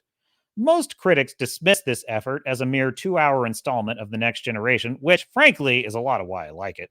And it does in many ways reflect the pacing and particular storytelling approach of the series, which was still in production as filming on Generations commenced. But there's some remarkable screenwriting at work here that, in my view, went unappreciated, especially given all this movie had to do as a franchise turning point. First off, the conceit of a temporal nexus, an Elysian dreamland where one's past, present, and idealized future can be visited and revisited at will, was a brilliant sci-fi what's-it to bridge the 80-year gap between the 2 generations without resorting to conventional time travel, which had been done so often before, which I also appreciate about this film. I think time travel is one of the things that Star Trek just used too much, and it became very world-breaking after, we're talking 50 years of episodes and movies. It got to be a little bit ridiculous at a certain point. They even started to introduce this idea of the temporal police and the temporal Cold War, which oh my God, that's taking it way too far. But anyway, continuing with the article, furthermore, far from a mere plot device, the Nexus directly reflects and challenges the emotional issues of both the heroes. Picard is dealing with the recent tragic death of his nephew, his family's last male heir. Kirk is feeling used up and useless in retirement. And the villain, Malcolm McDowell's Dr. Soren, who I love, is grieving the inconsolable loss of his family killed off screen by the Borg. That's probably one of the big reasons I love Generations so much. I love Malcolm McDowell as Soren. He's a great foil for Captain Picard because, like Picard, he's a scientist, he's a philosopher, he's long lived, so he's seen a lot. He's very world weary. So he's very much a match to Picard's energy. He's very philosophical. He's got this kind of ability to persuade people with speech, like Picard does, and he even uses that against Picard. And so Picard and Soren, in many ways, are actually very much kindred spirits. They're both very enlightened and cultural men, or so it would seem. But then we learn that Soren is a man who's been driven mad by his desire to return to the Nexus, which is great. And this, by the way, is a nice, it's a nice note of tension, because Guinan in the film warns Picard that if he goes to the Nexus, he won't care about any of his principles anymore. He won't care about his duty. He won't care about saving lives. All he'll want, she claims, is to stay in the Nexus. And I find that that works very well, because we already are witnessing Soren, who is very much similar to Picard, who has fallen to this madness. And so there's a lot that works in this movie. So continuing with the article, the writer goes on, unlike The Final Frontier, issues of mortality and legacy are explored, are dramatized with real nuance here. See how the guiding principles of structure and genre bring out the full potential of a story rather than restricting it, as some would insist. Again, I think this also applies to Ahsoka. Like, in order for Anakin's return to have meaning, we should have already seen Ahsoka wrestling with her regrets over being a Jedi who turned her back on the Order and having served a master who turned out to be really one of the worst, genocidal murderers in the galaxy, Darth Vader. But because we don't have any of that setup, it's a lot like Star Trek V. It just falls flat. Continuing with the article, and how Dr. Soren isn't regarded as one of the great Trek antagonists alongside Khan, I'll never know. Soren is a man who rejects the truth of his existence, his mortality, in favor of the new truth presented by the Nexus. Surely the screenwriters had Soren Kierkegaard's concept of truth as subjectivity in mind when they named him. For its narrative ambition, philosophical weight, and long-awaited team-up of Shatner and Stewart, who exhibited great chemistry, this is my personal favorite of the Trek feature films, be it TOS, TNG, or the Abrams reboots. And this article is this is Sean P. Carlin. Sean P. Carlin, a blog. And I just found his analysis here just super interesting. As a Trekkie and as a writer, I just find... And look, part of this is to say, Mahler, for example, gets a lot of shit for his absolute ruthlessness in critiquing story structure. And a lot of people say, well, what does it matter, Mahler? It's just a fantasy story. Or, what does it matter as long as you're enjoying it? And Blake Snyder's Save the Cat model gets a lot of the same pushback because he's very formulaic, I would argue in a good way, in the sense that he views story structure as a Swiss watch. It is a Swiss watch that must have all the right components in order, or it doesn't work. It falls flat. And so some people push back on Blake Snyder's theorem here and say, you're being too rigid. Because literally, if you follow the Save the Cat beat sheet for screenwriting, literally he will tell you in a 2-hour feature, he will tell you the exact pages when you should have the setup, the exact pages when you should have the all is lost moment, the dark night of the soul, like all those things happen at a certain point in the screenplay. And some people push back and they say, well, that's too regimented. This might even be the reason why we've gotten the kind of Marvel formula where every film is kind of formulaic and generic. And I would say this is proof to me that's actually quite the opposite. If you look at any film that is a trash fire, I guarantee you it is missing these beats, or it's got them in the wrong order, or there's conflicting. I'll give you a perfect example. Blue Beetle. Okay, Blue Beetle has an all is lost moment for Jaime, the Blue Beetle character. He's trapped by the villain. He's got like all the energy rays, they're holding him captive, and he's losing, and the family is not able to get to him in time, and his energy is being drained out of him. And he has this kind of near-death experience where he goes into some kind of It's very melodramatic, but he goes into this kind of fantasy world and he meets his dead father, who is kind of coming to him as a kind of angel and is speaking to him. Now, yes, it's cloying. Yes, it was over the top. However, the performance of the actor played his father and frankly, Zolo, I forget the name of the actor who plays Jaime. Anyway, the performances were good enough that I was pulled in and I was actually kind of liking it emotionally. And his father gives him this pep talk that basically just explains that, I honestly couldn't even quote a single line. I just don't even remember the lines. I just remember that he basically says, here's how you got to pull yourself up and you got to move on from your pain and you got to find the energy in yourself. And so he finds the strength, he breaks the chains and he gets out of there. And it's like, okay, cool. So what was that? That was the bad guys close in because Susan Sarandon is winning. She's beating our hero and his family are being thwarted in their attempts to rescue him. Then we have the all is lost moment. The hero says to his father, I can't. There's nothing I can do.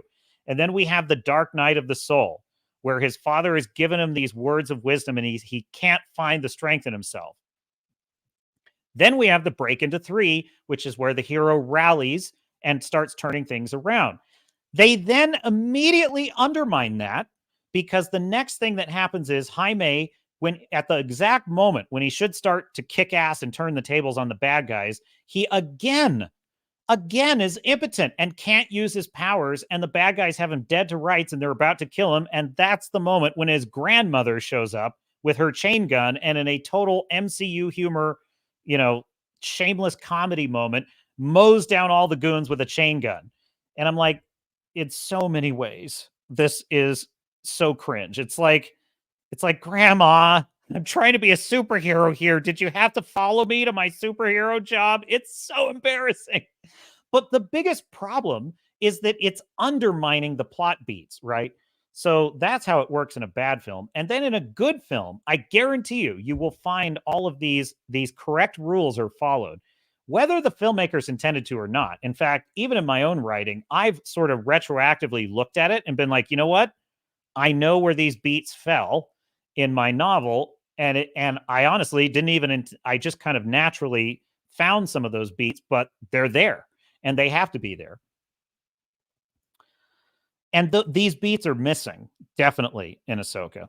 So here we go. On to Star Trek First Contact, my favorite genre, Golden Fleece. And I have to admit, his critique here kind of gave me pause to reflect. So when the Borg alter history by going back in time and assimilating Earth, Captain Picard and the crew of the Enterprise E, our team, follow them to the year 2063, the road, where they must attempt to stop them before they can enslave humanity and prevent first contact with the Vulcans, prize. This is generally considered to be the best of the next-gen cinematic outings. However, given my contrarian proclivities, I am going to argue that just as the last entry is underrated, First Contact is overrated. It is, to be sure, not without merit, with a typically commanding performance from Stewart, fully realized Borg effects, what a difference a movie-sized budget makes, and thrilling sequences aboard the Borged-out corridors of the Enterprise that rival Alien for toe-curling suspense. And I would agree with that. I remember being on the edge of my seat watching it in theaters. It just seems apparent to me, upon reviewing it, that there is a superhero movie here struggling to emerge from the constraints of First Contact's Golden Fleece plot.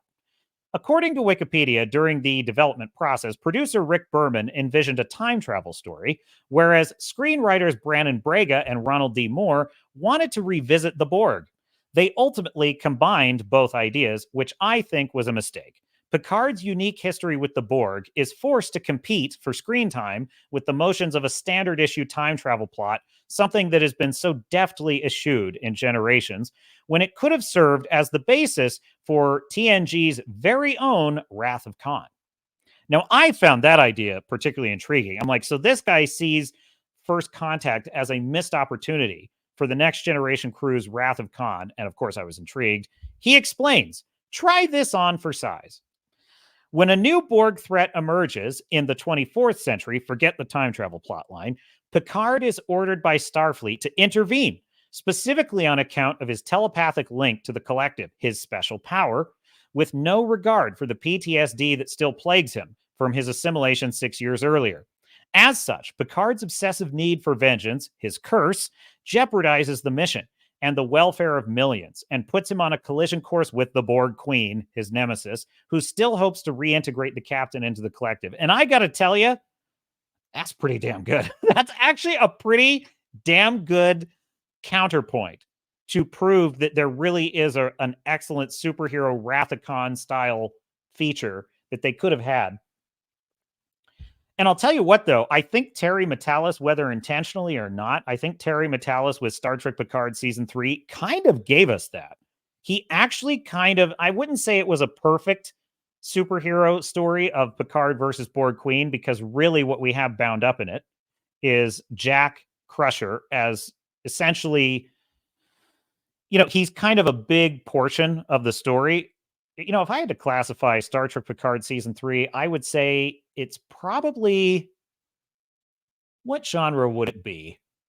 I would almost argue it's a buddy love story. I would almost argue it's a buddy love story with Picard and Jack Crusher, because it's really about Picard rediscovering his long-lost son. And that thematic element is so perfectly done as a through line all the way through Season 3 of Picard. That's probably the best analysis, I would say. It's a buddy love story, but it's a whole season of TV. So you also have Golden Fleece elements, but you do kind of get this. You do kind of get Picard's final battle with the Borg Queen in that. So hat tip Terry Matalas on that. Returning to the article, to be fair, there are echoes of what I suggest above in the finished film. I simply rearranged the components and liberated them from the Golden Fleece time travel plot that kept them from reaching their full potential. They didn't need the time travel plotline, and by placing too much at stake, both the enslavement of humanity and first contact, what screenwriters call heaping bananas on bananas, they muddled what should have been a clearer through line. As it stands, First Contact is a perfectly entertaining Star Trek adventure, certainly heaps better than Final Frontier, the last movie in this series to bungle its narrative model, but it could have been one of the all-time greats had the producers chosen their genre more judiciously and consciously. Yet one more reason to practice and master these duels. What's interesting, too, is I'm a great fan of Star Trek First Contact. It's always been kind of my favorite. It's my go-to. I love watching it. And really, it is owing to those superhero beats of like Picard, his vengeance, his hatred of the Borg, kind of almost sacrificing humanity for vengeance. Like, that's all what I love the most about it. I also kind of like that it tells the story of how the Federation came to be, the invention of warp and all that. But it gets a lot of shit like Garrett, Nerdrotic. A lot of them kind of agree. A lot of the nerds I follow, they tend to agree that First Contact wasn't that great. And I've always been kind of puzzled by this. And this actually kind of explains it to me. And I think that what they're sensing is these conflicting plot beats about the time travel Golden Fleece story competing with the Picard superhero story. So really interesting analysis there. Then we have Star Trek Insurrection, which I liked. And genre here is institutionalized. And this would be a military institution. The conventions of an institutionalized story are you have to have a group, you have to have a choice, and you have to have a sacrifice. And the choice is to either join the institution, burn the institution down, or rebel. Let's see. Join it, burn it down, or destroy yourself. That's basically the choice that the hero has in an institutionalized story. By the way, a really good example of an institutionalized story is Starship Troopers. Starship Troopers is an excellent institutionalized story. One of my all-time favorites, quite frankly. And in that example, we have the group would be the troopers and the fleet characters as represented by Johnny Rico, Carmen, Dizzy, etc. The choice is they choose to join it. They join the institution of the military. In fact, there's even a lot of beats in Starship Troopers that kind of suggest Johnny Rico almost leaves the Starship Troopers. There's a debate with his father about whether he should, do military service to become a citizen or not. And there are moments in the story where all of the characters, Carmen, Rico, they have a moment of pause about the institution they're serving. Are they just meat for the grinder? Does anything they do against the bugs even matter? And ultimately by the end of the story, they all become company men. they all become fully committed members of the service. And I frankly love that. And of course, we know that there's a sacrifice in Starship Troopers in Dizzy and also Xander, the counterpart to Carmen. So there you go. I just applied the same model to Starship Troopers, a very effective institutionalized film. But we're talking about Star Trek Insurrection. When the Federation he is sworn to serve group plots the forced relocation of a small population of peaceful settlers living on a Fountain of Youth planet, an act Picard finds morally objectionable, but is nonetheless required as a Starfleet officer to comply with, choice, he risks his career, sacrifice, by defying orders to defend the unarmed inhabitants from the tyranny of his own people. As previously stated, the series has always been about adventure and exploration, but given that its very premise rests on a military framework, it's remarkable that it took 9 big screen voyages to finally give Trek the institutionalized treatment. Up until now, the Federation was pretty much depicted as a noble and functional governing body. Institutionalized stories are typically about characters with equal and incompatible loyalties to 2 different organizations, establishments, or ideologies. They must choose one over the other. At the beginning of Insurrection, Picard laments that his function as an intergalactic diplomat, a de facto politician and agent of Starfleet, has superseded his original and preferred role as an explorer, and the story forces him to make the ultimate choice between the irreconcilable institutions of his duty and his conscience. Kirk and Picard, for all their dispositional differences, were both reliably morally upstanding heroes, and Insurrection was an overdue reminder that doing the right thing comes at a cost, and that principles require sacrifice if they are to have any meaning. And that honestly makes me think of One Piece. That really does make me think of why Luffy as a character in One Piece works so well, because he is a morally upstanding hero. He's a good guy who loves people. He's always doing the right thing. He wants everybody to live their dream. He wants to live his dream. But the only reason that works so well is that Luffy also pays a price for doing the right thing. He faces real consequences for having the principle he has of never negotiate. In fact, he never negotiates on his dreams, and he never negotiates on anyone else's dreams. And it is specifically that moral stand that Luffy makes that actually costs him a member of his crew in episode 6. So that's a great reminder of why One Piece works where Ahsoka does not. That said, critics, returning to the article about Star Trek Insurrection, that said, critics managed to dismiss this one as too lightweight. And look, dude, the Dominion War was going on during Star Trek Insurrection. We should have gotten a TNG Dominion War movie. That is a crime, and I will never forgive the TNG movies for overlooking that. Now, at the time, I was not a DS9 fan. I had never seen it, so I did not have any idea that there was a Dominion War. In fact, when they even referenced the Dominion in the movie, I was like, huh, who's that? I kind of vaguely knew they were something from Deep Space Nine, but I didn't know anything about them. Now that I've seen Deep Space Nine, I'm like, wow, criminal, absolutely criminal that they did not do a Dominion story. But anyway, they probably felt that the Dominion was more of Sisko's nemesis and not Picard's, which is fair. But, you know, fan service, folks, it works. Indeed, its low-stakes plot is even acknowledged by the characters themselves. It's only 600 people, the corrupt admiral points out in defense of his actions, to which Picard replies, how many people does it take before it becomes wrong, Admiral? Critics miss the point and would probably welcome, in our current blockbuster climate, a franchise offering like Insurrection today, one in which the fate of the galaxy doesn't need to be at stake so long as we're invested in the plight of the characters. As such, this is my favorite of the purely TNG feature films. I definitely don't agree with him there, but he does make a good point, and I think this is the big problem with multiverses. Multiverses and Infinity Stones and all that stuff in Marvel. Now, listen, I love Thanos and that whole Infinity War arc in the Marvel movies. But have you noticed that every single superhero movie now, it's the whole damn world or the whole damn universe or all of the universes are at stake every single time? And it's like, this is a really good point. You know, having smaller stakes, closer to the ground makes a huge difference. In fact, you know, just the first few pages of ISOM that I read, the kind of emotional wound that ISOM has based on kind of the backstory they give him is excellent. It's excellent. And it's a great use of kind of, I don't want to say, it's not that it's low stakes. I guess it's more personal stakes. It's like stakes that matter specifically to ISOM and to his motivation. So this is an excellent point. And I think that the reason why phases 1 through 3 of Marvel work so well is that they slowly, carefully, adventure by adventure, built the dramatic stakes of Thanos. When Thanos is threatening all the Avengers with, as he puts it, shredding this universe, this world down to its last atom and rebuilding it from scratch, dude, that threat was earned over the course of, what was it, like 16 films? That's a fair level of building stakes, and they should return to that.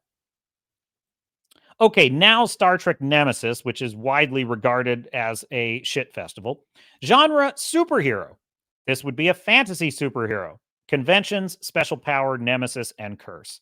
And there you have it. So here we have the Enterprise is dispatched to Romulus to assess an overture of peace from its new praetor, Shinzon, who is revealed to be a clone of Picard, one whose life depends on a DNA transfusion from the captain himself. In addition to this, there is some de rigueur business about Shinzon's secret plot to eradicate all life on Earth, blah, blah, blah. Oh boy, where to start? In what was clearly a case of con envy, TNG attempted to have its very own definitive superhero story. The problem was they'd already had the perfect opportunity for that, First Contact, and they blew it on a more whimsical Golden Fleece plotline.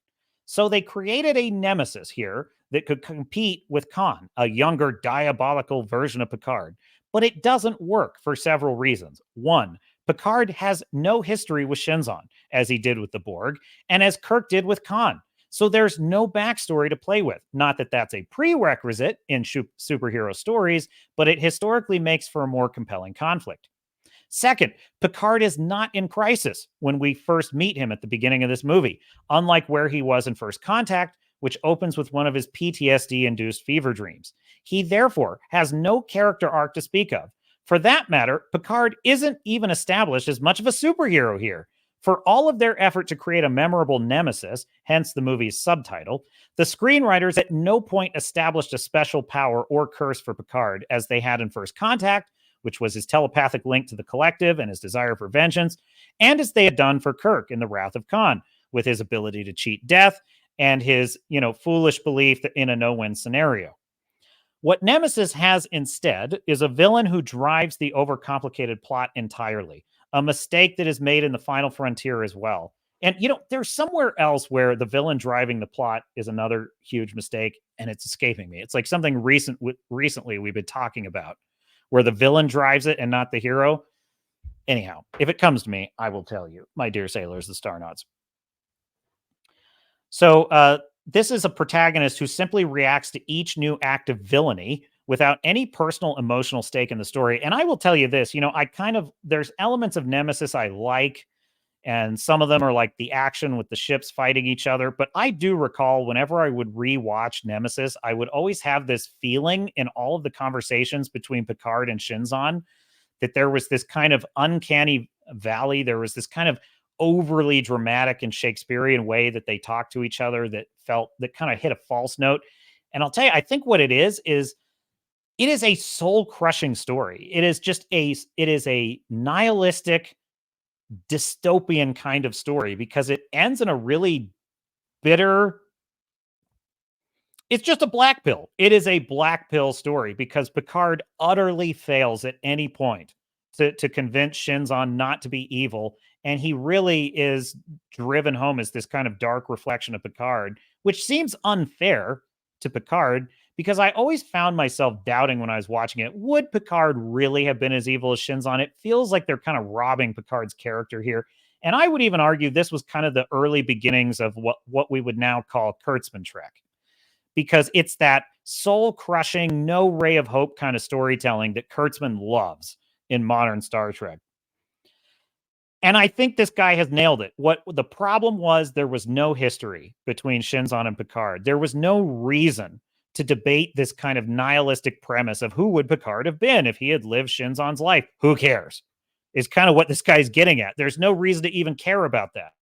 And so it hits a false note the whole way through the movie. The article goes on. As it stands, Nemesis is a perfect example of how genre is defined by conventions, and a storyteller defies or ignores those expectations at his peril, something I criticize Twilight for doing. This is a superhero story, I guess. It surely doesn't fit any other known narrative model, but a very unsuccessful one at that, as 2 out of the genre's 3 narrative requirements are not met. Of the initial 10 features, I rank this one as a distant 10th, even behind Final Frontier. I don't agree with him on that.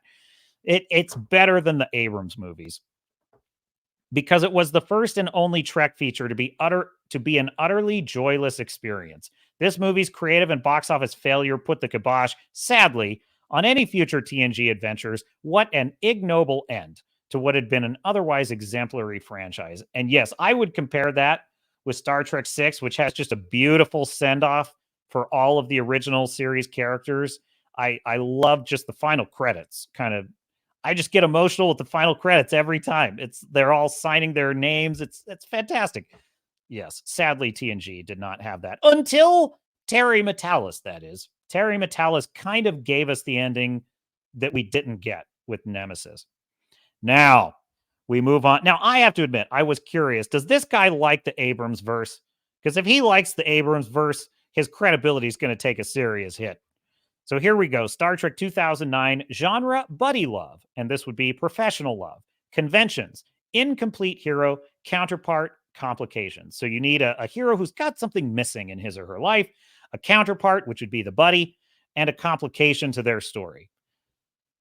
In J.J. Abrams' prequel come reboot, 2 young Starfleet officers, a brash, self-confident hothead by the name of James Kirk, incomplete hero, and a logical, emotionless social outcast known only as Spock, the counterpart, find themselves locked in a power struggle for control of the Enterprise when her captain is taken prisoner by a vengeful Romulan who plans to destroy the Federation's base of operations, Earth. Complication. Reframing Star Trek as buddy love was definitely taking the franchise where it hadn't gone before. And I would argue that was the only really redeeming quality of the J.J. Abrams film is the buddy love between Kirk and Spock was actually the one thing about it I thought was mostly well done, except for the fisticuffs. It makes sense, the article goes on, since the essence, the heart of classic Trek was always in the dichotomy between the opposing viewpoints of Kirk and Spock, with McCoy rounding out the triumvirate as the voice of reason, willing to call both of them out on their bullshit. But the ideological differences between the captain and his first officer were always previously made to serve more than just as instruments of suspense and emotional resonance, crucial as those are, but as a means of exploring the, and this is important, folks, the philosophical concerns of the story. Except there's none of the latter to be found here. Whereas the motion picture was more preoccupied with being deep than interesting, this movie is ultimately more interesting than deep. But it is interesting and wholly entertaining. It's just a shame it had to take the franchise backwards instead of advancing it. But such is the nostalgic state of our culture at present, with an emotionally traumatized Gen X at the helm. He has a whole other article about his theory about why we're so obsessed with member berries. And I'm not going to get into that today, but it is kind of interesting. I don't know that I agree with him.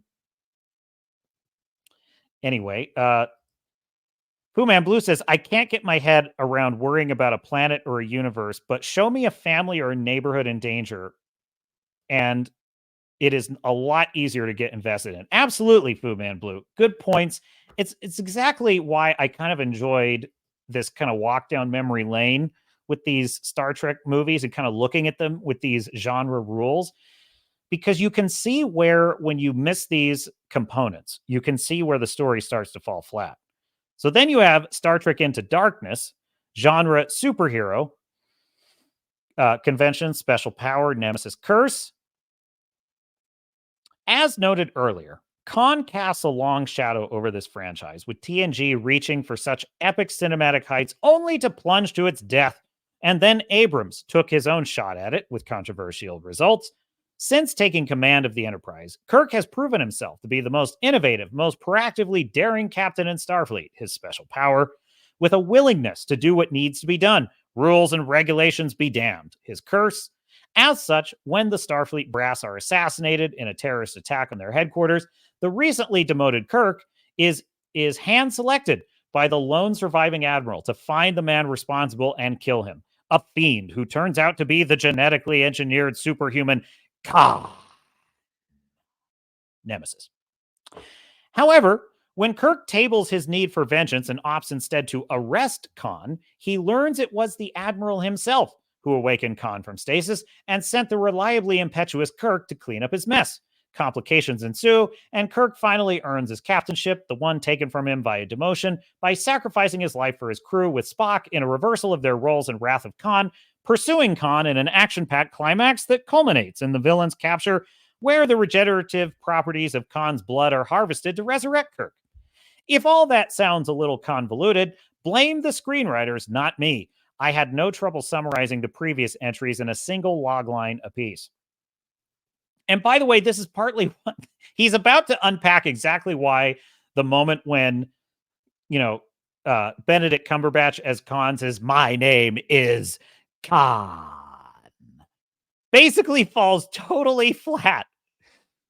This is certainly more identifiably superhero than Star Trek Nemesis was, but despite top-notch effects and thrilling action sequences, it isn't as good as The Wrath of Khan for a number of reasons. Number one, unlike the classic Shatner-Montalban movie, which was itself a direct sequel to an episode of the TV series that had aired 15 years prior, this Kirk and Khan have no shared history together, something that tripped up Nemesis as well.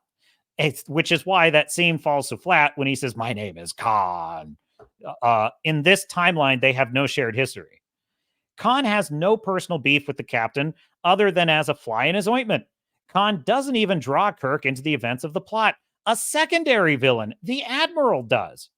On that same note, this Kirk only has one previous adventure on his resume, which renders him considerably less impressive, or super heroic, that is to say, than Shatner's Kirk, who at the time of Star Trek II had earned his reputation as a legendary captain from his exploits in the original series, the animated series, and the first feature film. It made sense to elevate him to a superhero at that point in his storied career. Pine's still green Kirk, not so much. He hadn't yet attained that degree of goodwill from the audience. Also, the Kirk and Khan of Into Darkness are not ideologically opposed the way that a good hero and villain should be. Like Picard and Soren in Generations, they're just at opposite ends of the galactic law, which I find that point particularly fascinating.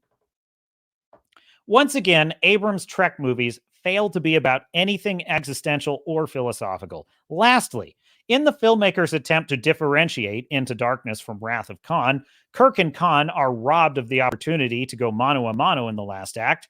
I appreciate the subversion of expectations they were attempting, but I don't know that I found it all that satisfying. And finally, Star Trek Beyond in 2016. Dude with a problem. Epic problem would be the subtype. So this, of course, requires an innocent hero, a sudden event, and a life or death battle. And by the way, Star Trek Beyond, in my view, is the worst. The absolute worst of all of them.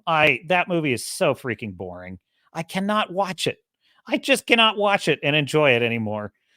I watched it like one time in the theater and I thought, that was okay. And I just can't enjoy it on rewatches. When a rescue mission turns into an ambush that destroys the Enterprise and sends her devastated remains hurtling toward an alien world, the sudden event, her crew, innocent hero, are forced to abandon ship and end up scattered across the planet's surface. Some of them captured, some wounded, and all fighting for survival. Life or death battle against a new adversary who wants a cosmic artifact that had been housed aboard the Enterprise capable of destroying a Federation starbase. Once again, Trek tries a new story model. Its 6th of 10 total categories, Dude with a Problem. And unlike Final Frontier, the screenwriters clearly understood that the life or death battle is the meat and potatoes of this genre. That's your entire second act, which, in this instance, is driven by a single antagonist searching for a clear and tangible MacGuffin. As far as storytelling goes, this is a much more successful execution than what Final Frontier managed of a Dude with a Problem premise, a genre in which the life-threatening stakes must continue to intensify. Whether we're talking about a thriller like Speed or Apollo 13, or even a comedic dude with a problem such as Home Alone or Weekend at Bernie's. So kudos on that. But as a Star Trek story, Beyond suffers the same shortcoming as the last two installments. It isn't about anything. Maybe even more so than Abrams' two entries, this feels like it could be in any old outer space adventure film. And what do we need Star Trek for? Let's say he kind of worded it. Why do we need Star Trek for that when we now have the ever expanding Star Wars universe? Oh boy, you could tell this is an old article. Oh no. If you ever needed evidence that Trek is culturally irrelevant, and now Star Wars is irrelevant. Star Wars is irrelevant now. Marvel and DC are becoming irrelevant. This movie and its tepid box office seal the deal. Creative as many of its action sequences may very well be, a series of set pieces is all this film amounts to.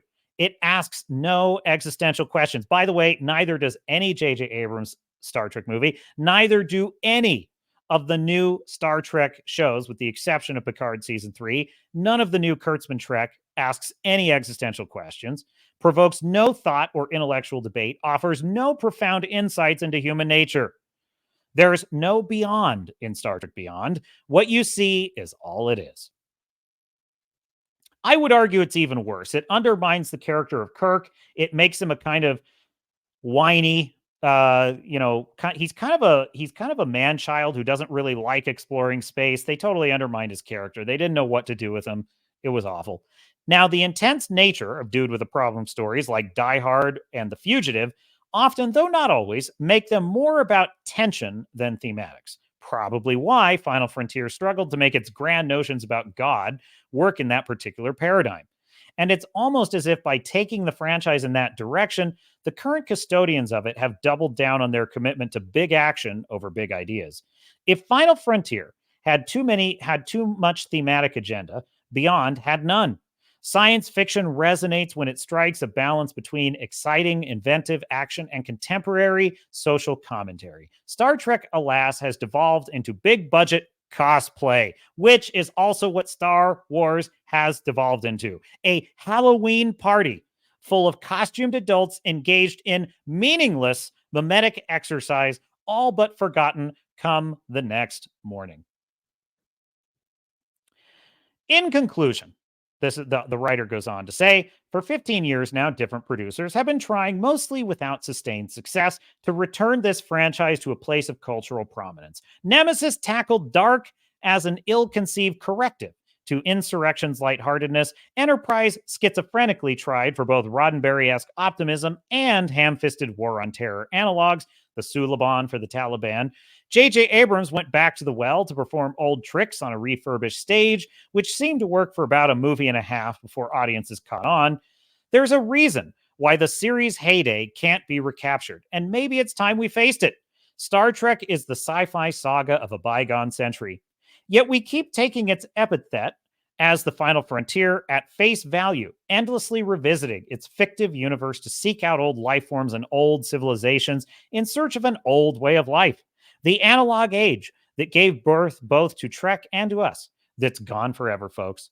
So rather than keeping this aging franchise on life support any longer, perhaps we can take a cue from its pioneering spirit and opt instead to explore artistic frontiers, to boldly go forward on a quest for undiscovered cultural narratives instead of confining ourselves, holodeck-like, to the nostalgic recapitulation of yesteryear's fantasies. That would be hat tip. Yeah, sorry if I'm giving you seizures here. Hat tip Sean P. Carlin for that very fascinating article, which I thoroughly enjoyed. And, I can't help it. On that closing note,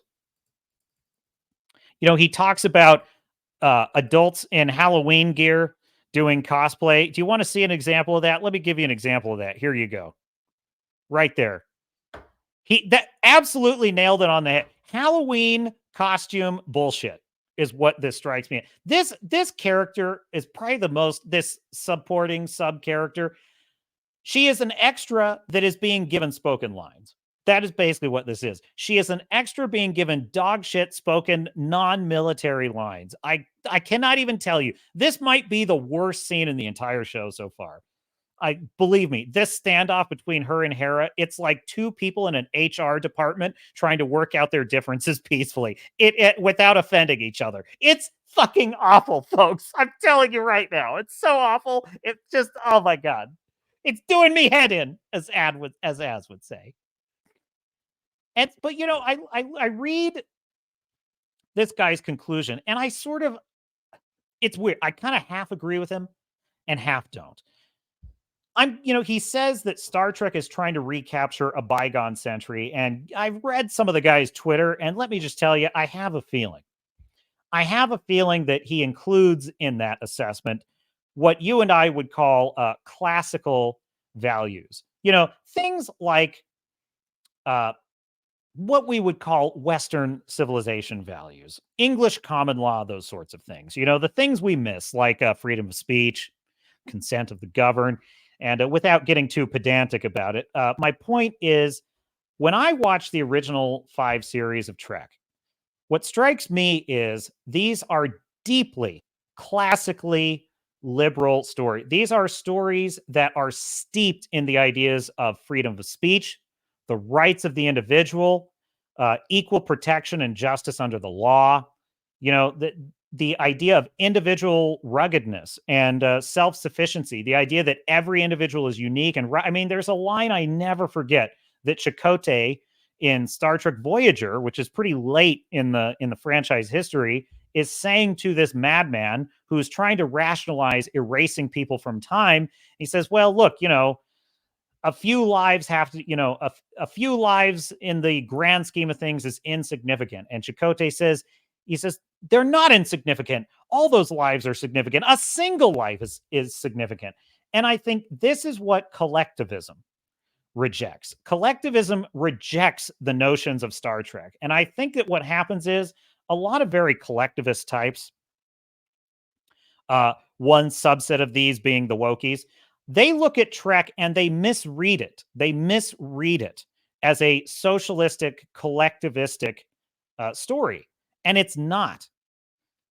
And I think that, so when I hear him say that we're trying to recapture a bygone era, he might just be talking about technologically speaking, because he mentions like analog technology.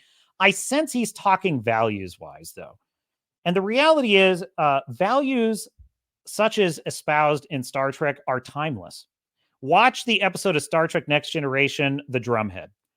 Watch the episode in when the Doomsday, the episode where Kirk is basically dealing with the aliens that they simulate war by having people march into the machine and just self-delete.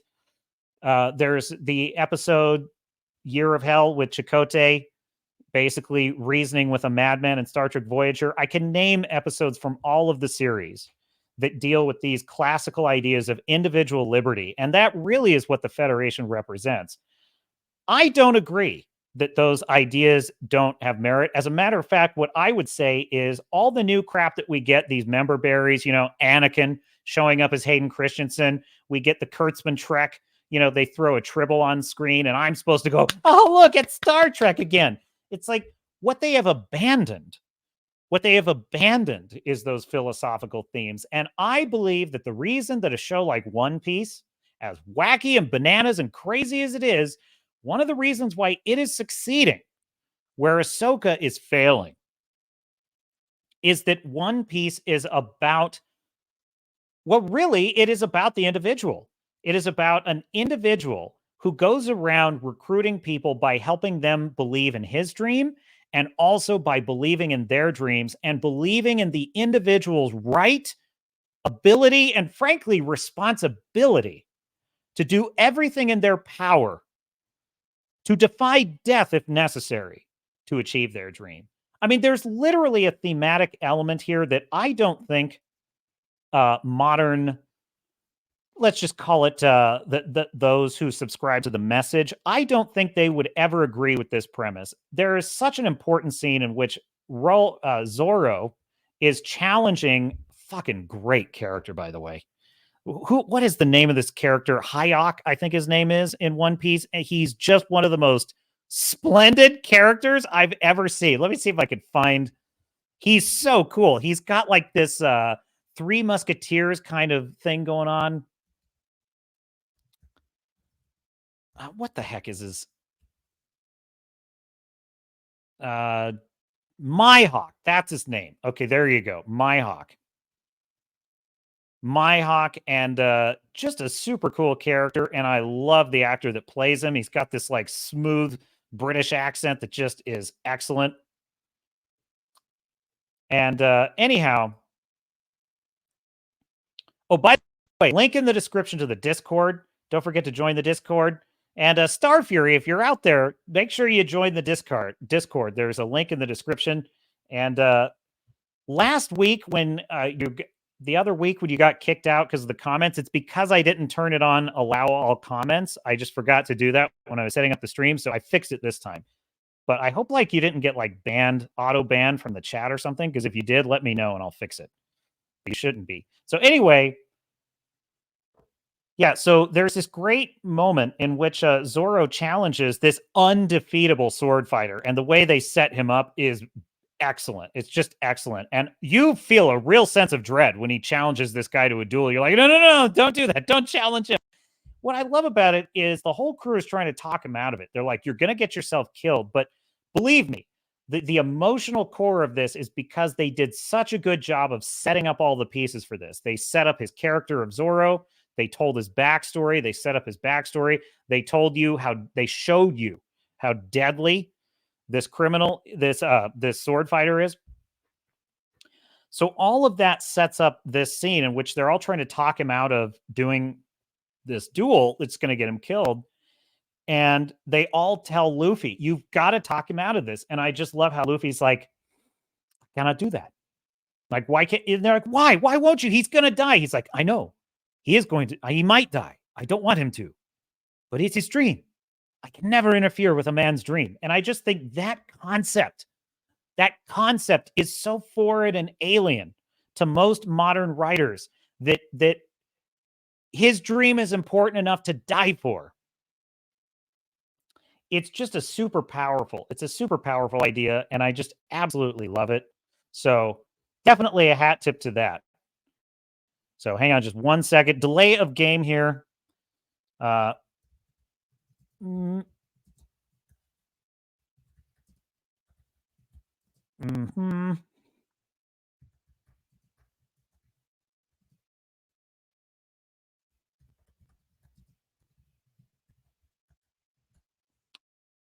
right, there we go. Okay, so I think I did. Discord's popping off. Let me check the Discord real quick. Ahoy to the Discord. So yes, definitely join that. I will have that link in the description every stream. So Star Fury, if you're out there, I hope you get on there. The only reason I'm mentioning it's totally cool. I know you got stuff going on, so don't worry about it. I just am worried because I know that you had gotten like that. You got kicked. I just want to make sure I didn't screw anything up on the chat. Anyhow, Captain is still getting his sea legs, let's say. So there you have it. I think that is really the problem with Ahsoka. There's no setup, there's no payoff, and we have lost that sense of individual values. Actually, let me kill tab because it's killing my getting lag here. All right, cool. Well, my dear sailors and starnauts, we have laughed, we have cried, we've had a good time. You know, I totally forgot. I had dude, the Aquaman 2 trailer came out. Why don't we'll save that for Sunday. We'll save that for Sunday. So this has been the Captain's Cast. And I do appreciate everyone watching, everyone in the chat. Fuban Blue, thank you for the super chat. Really appreciate it. I really appreciate the support. It means a lot to me. And I am working on more stuff for the channel. I promise Captain will be stepping it up soon. Okay. Well, I hope you enjoyed the show. If you did, please do like and subscribe, share it out, tell someone you know about the live stream, share the videos. But in any case, if you're here for any length of time at all, I am Captain Garrett. This is the Swords and Starships channel. I appreciate you showing up. I hope to earn your audience ship, if that's a word. I hope to earn your patronage, whether it's watching, lurking, commenting, chatting. And I shall continue to work toward that end. And so this is Captain Garrett saying, until next time, I will see you out there.